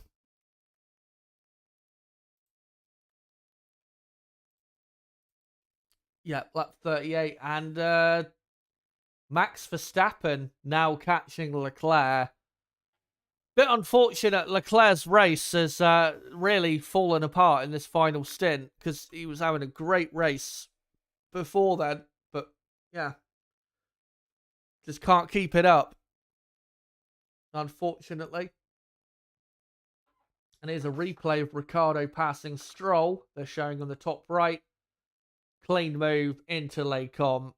And he's got 7 seconds to catch Alonso, if he can. And Ocon's got caught behind Stroll and lost 2.5 seconds. So, yeah, Ricciardo got a good margin there ahead of Ocon. And Ocon has just overtaken Stroll, but yeah, has lost quite a bit of time. As now we're looking at the battle between Sainz and Perez for 7th place.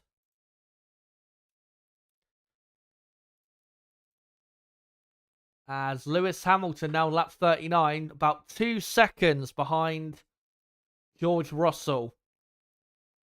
So Hamilton will get the move done before the end, no doubt about it.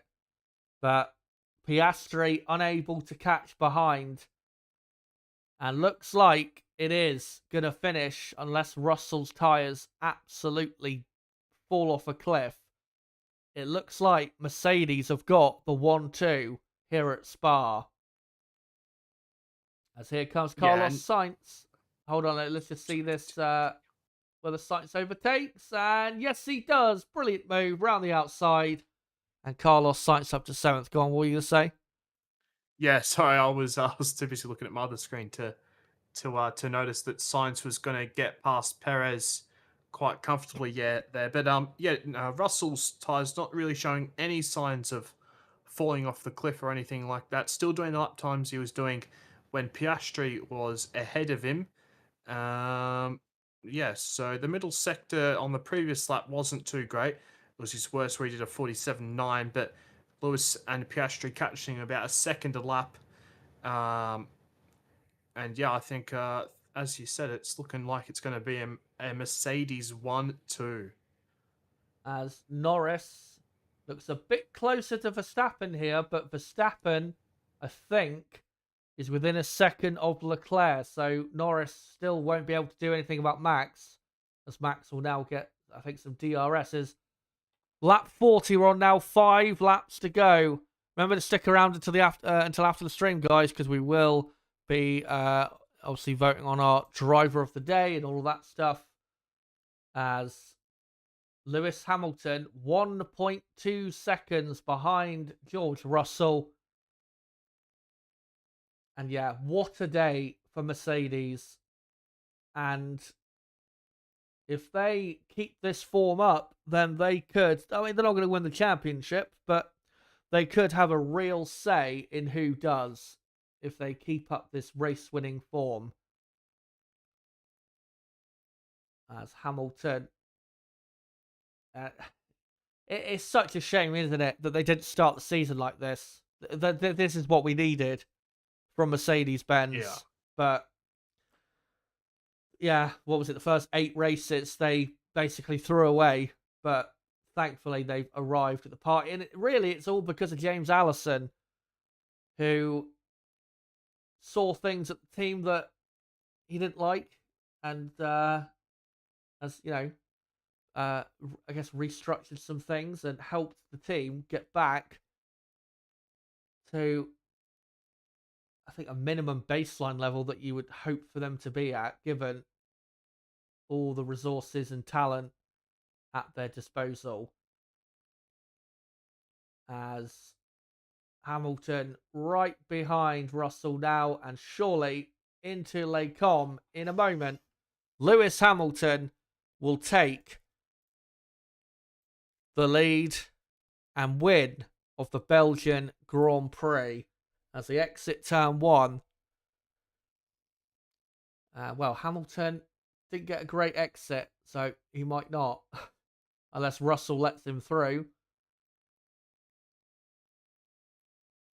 As Max Verstappen looks pretty close to Leclerc on the exit of turn 1, so he might be able to overtake Leclerc up to Les Combes. And hopefully we'll see maybe some of it. No, I don't think he's been able to actually make a move. But yeah, Hamilton didn't get it done on that occasion, but he will definitely on the next occasion as he gets close on the entry to the Fania chicane.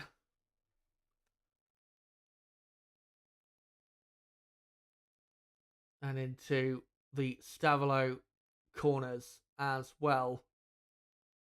And very much, yeah, since the upgraded Mercedes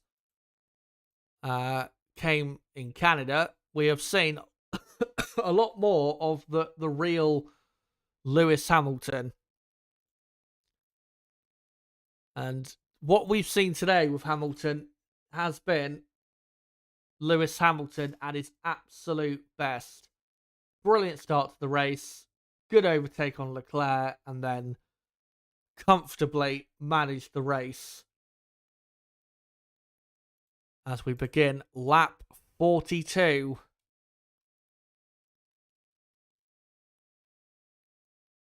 And Hamilton close enough on this occasion as they come up through Eau Rouge. And this time around, he is going to get it done, I'm pretty sure. As Hamilton, no, he doesn't. Well, this is going to get interesting because Piastri is going to be very close to the back of them by the end of this lap. Yeah, I don't get why. I think there's got to be some team orders here, because it's like you say, the longer Lewis is behind Russell, Oscar is catching very quickly. I mean, yes, but I don't think there should be team orders in this situation where they're. No, I don't think so in this situation. Well, we'll see. But I think if they want the 1-2, I think it might just help be honest. But we'll see as Piastri keeps catching. And Lewis now on the run to Blanchimont. And he'll be definitely told about Piastri catching him very quickly. He knows that on this penultimate lap coming up in a moment, he will have to overtake his teammate no matter how he does it, as DRS open for Hamilton on the pit straight. Lap 43. Who will win the Belgian Grand Prix? Will it be Mercedes or will Piastri somehow win this race? As Hamilton didn't get a great exit from turn 1. And I think that means Russell will just keep ahead up to Les Combes as Sergio Perez is pitted for a fastest lap point. And no, Russell stays ahead, but that just helps Oscar Piastri behind, who is zooming in on these two. And especially in this middle sector, they're going to gain an unbelievable... Piastri's going to gain an unbelievable amount of time. As Lewis is tucked up behind his teammate. I think if they want an extra lap, I think if they want the 1-2 Mercedes, I think the best thing to do is to like orchestrate Hamilton getting past in a way that protects Russell. But I'm not sure exactly how you do that. No, you can't do that. Yeah. As Hamilton up to Blanchimont. He's in the slipstream, but he's definitely not close enough to overtake. But at this point of the track, it's all about setting yourself up to overtake later on, as he gains a lot in the braking zone. And he will have potentially one final chance as we are on the final lap of the Belgian Grand Prix. Who will win out of the two Mercedes drivers, or will it be McLaren as Oscar Piastri continues to catch and is right behind? Lewis Hamilton once again did not get the greatest exit from that corner as Russell weaves around to try and break the toe, and Hamilton gaining, but not enough. And into Les Combes, Russell stays ahead. So if Lewis is going to win this race, he's going to have to do something quite incredible or wild to beat Russell for the win.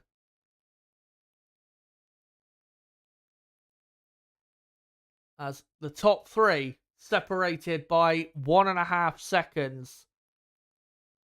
They come through Pouhon.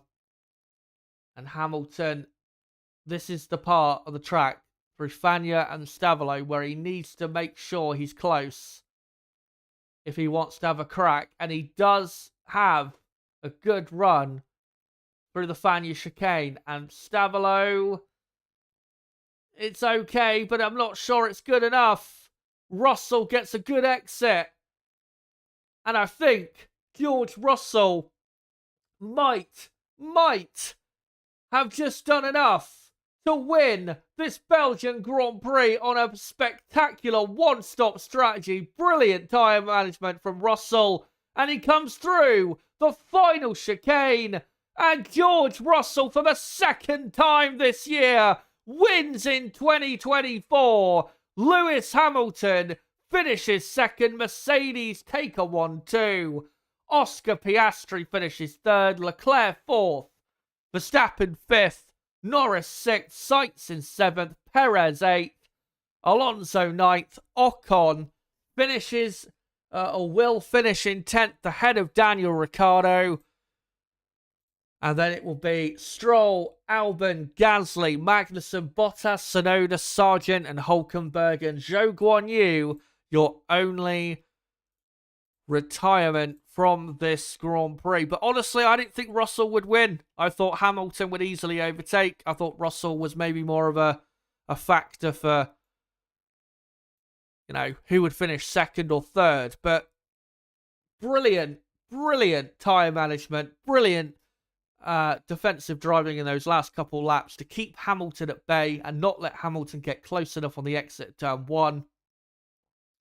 And George Russell wins yet again. Nib, what a drive, what a performance. And as well, he pitted on, what was it, lap 15, 16. So he did about almost 30 laps on those tyres. What a performance by Russell there to win. Uh, I don't think that will be beaten for driver of the season. Unbelievable drive by George Russell. I mean, yeah, I think with about 5 laps to go, I thought, yeah, Hamilton will be able to catch him and overtake him, but it just did not happen. He was doing personal best laps at the end of that Grand Prix, and what a drive by George Russell. Ended the race with a personal best. Didn't go out of the 47s that entire final stint. Unbelievable drive and deserving winner of this Grand Prix. And I mean, that was the perfect slow burn Grand Prix. My goodness, because there was times where that was not great with the DRS trains, but that ending was very, very exciting in the end. Yeah, and we had Piastri right there.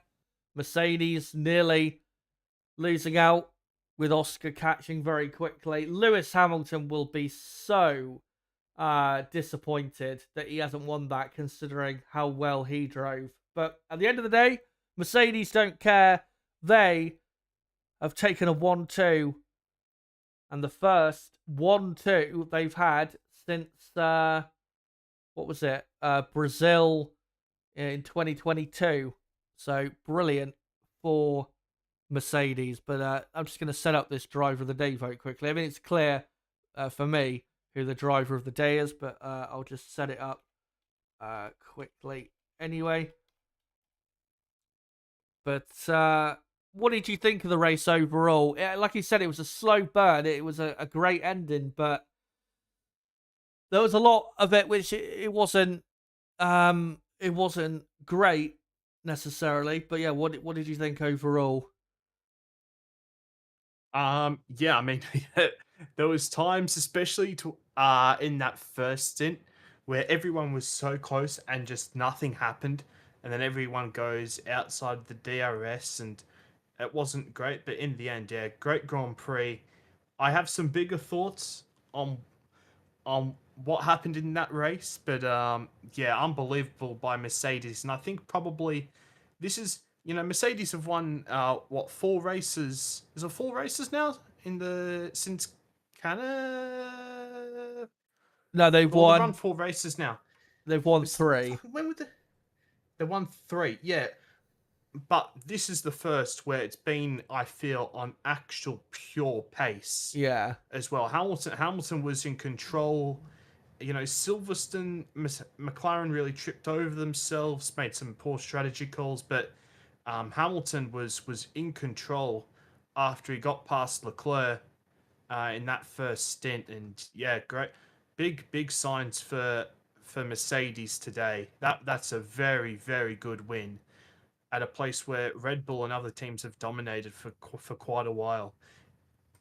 yeah, brilliant win for Mercedes, and yeah, 3rd win in the last 4 races. They are clearly the team in form right now, and that's what I was trying to get at. yeah, and then well, as well with we've got plenty of races to go. They could end up with a lot more race wins. We'll see, of course, how that all plays out. But at the minute, lately on race day, they are one of the, tend to be the top performing team in terms of getting the absolute maximum out of what they've got.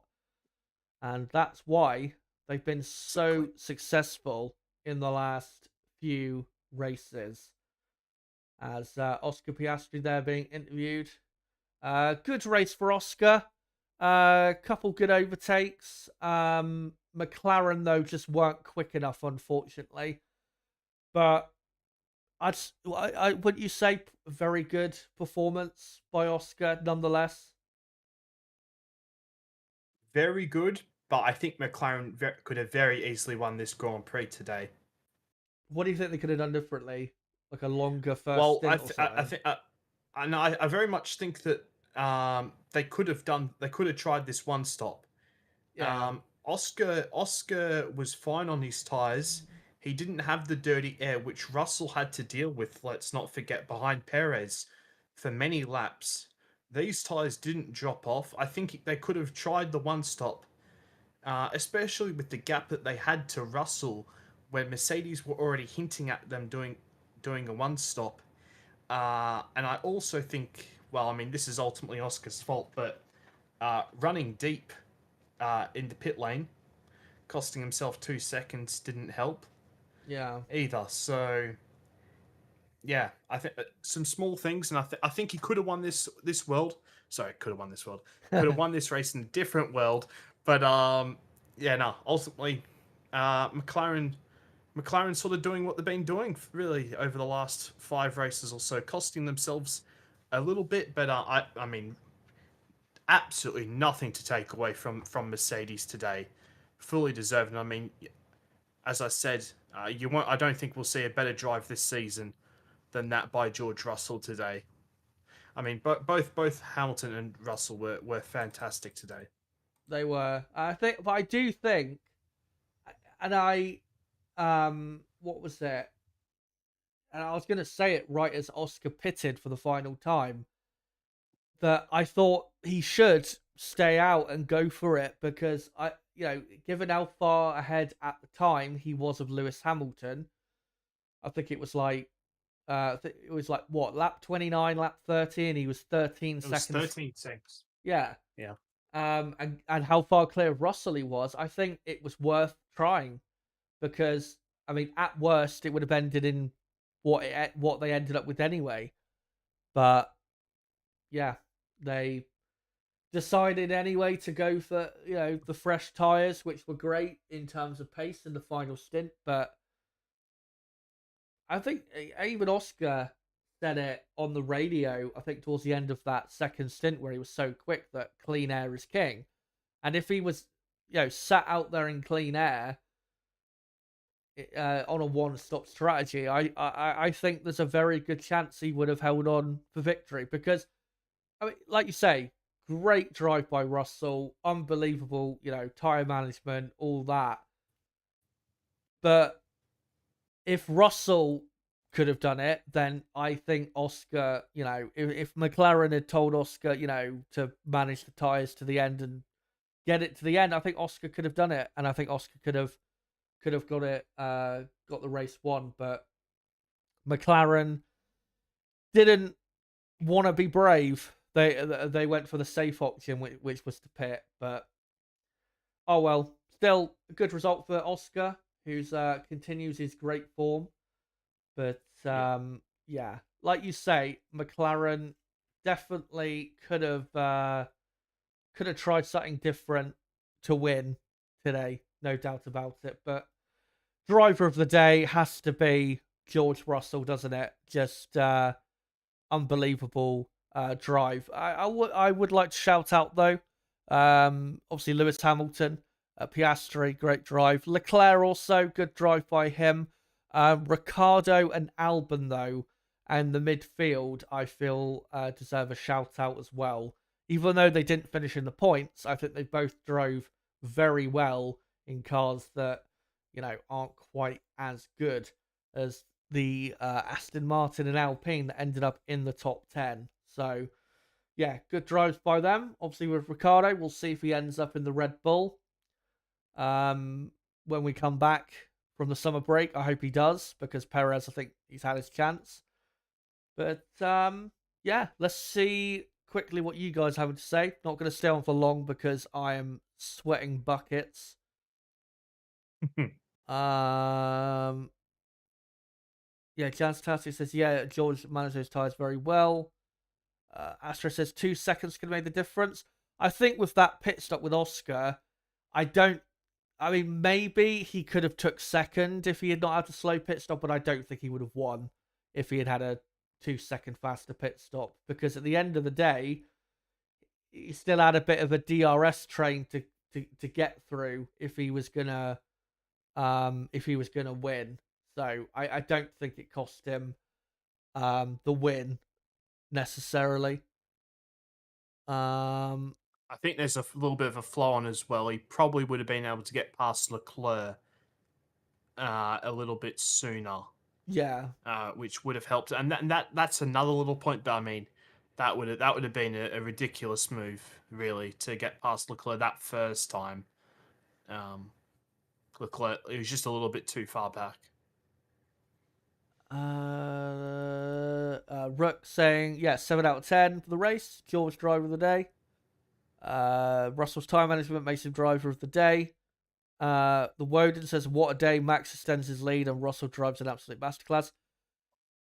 That is another thing I have to say is Lando Norris, very, I think, poor race from him. Was behind Max for a long time. Never had a go at him. And yeah, what he did at the start was just extremely, extremely poor. Just lackadaisical driving. Clearly watching other people and not concentrating on what where he was and what he was doing, and it cost him dearly. And then he was just stuck behind Verstappen, and didn't bother even going for the overtake. But yeah, if you're a Lando fan, you've got to be very disappointed with Lando's performance today. And he can't blame anyone other than himself because, he was ahead of Piastri on the grid. He had fast tyres and, in certain other parts of the race, second stint, third stint. But, ended up finishing in 6th place. So, yeah, disappointing for Lando. As, Max is, I think, 80, not 80, like 78 or something like that, points clear of Norris. But McLaren scored 23 points. Red Bull scored, I think, 14 or 15. So McLaren have still gained on Red Bull, which is the most important thing, because I mean, they can't win the drivers' championship, but they can win the constructors.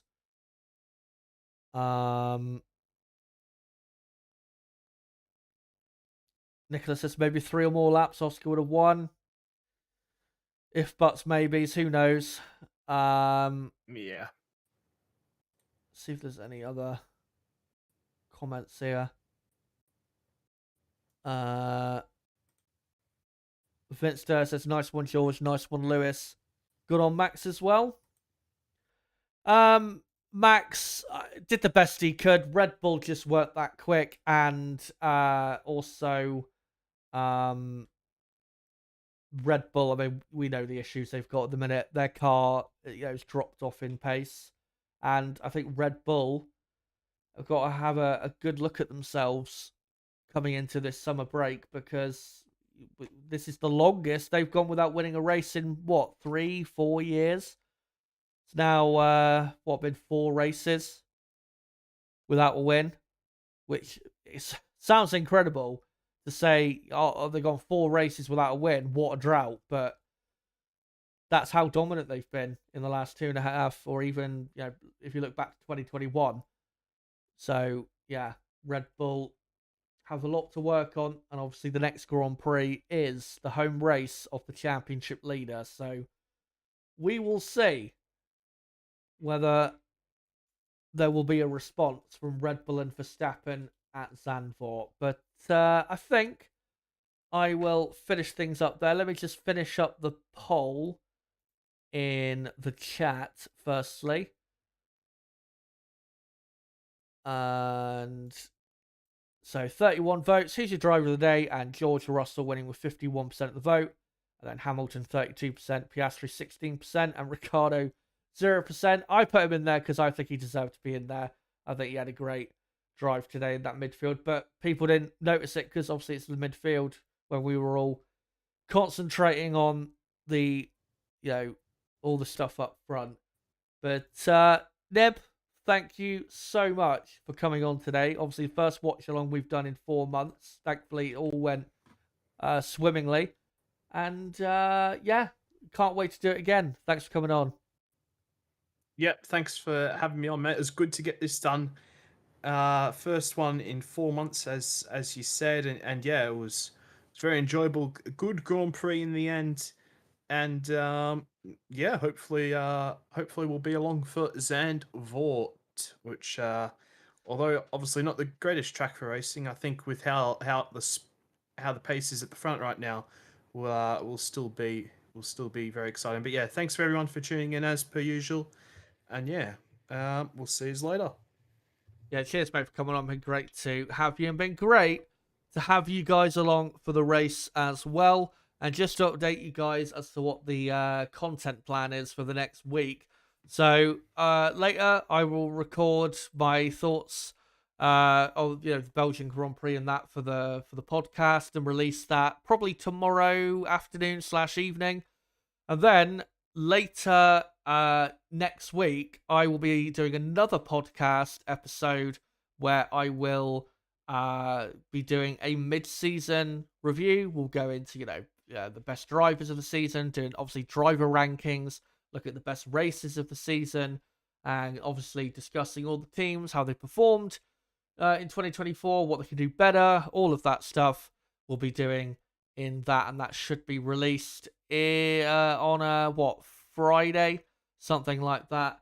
But yeah, plenty of other content as well I'm going to be uploading in the summer break. But thank you guys for coming along for this stream. Been great to have you along for this race watch along. And yeah, make sure to come along and check out that podcast tomorrow. I'll upload it sometime, like I said, tomorrow afternoon or evening. But if you are new to the channel, don't forget to subscribe for more content like this. Make sure to smash the like button before you go. It does help the channel and the algorithm, and helps me know that you still enjoy the content. Don't forget to join our Discord server, link in the chat. I think there'll be to that as well if you want to keep up with what's going on here with the channel. But guys, until the next piece of content, again, that podcast, and until the return of Formula One at the Dutch Grand Prix in a month from now, until then, guys, it's been me, Kazza HD. Goodbye.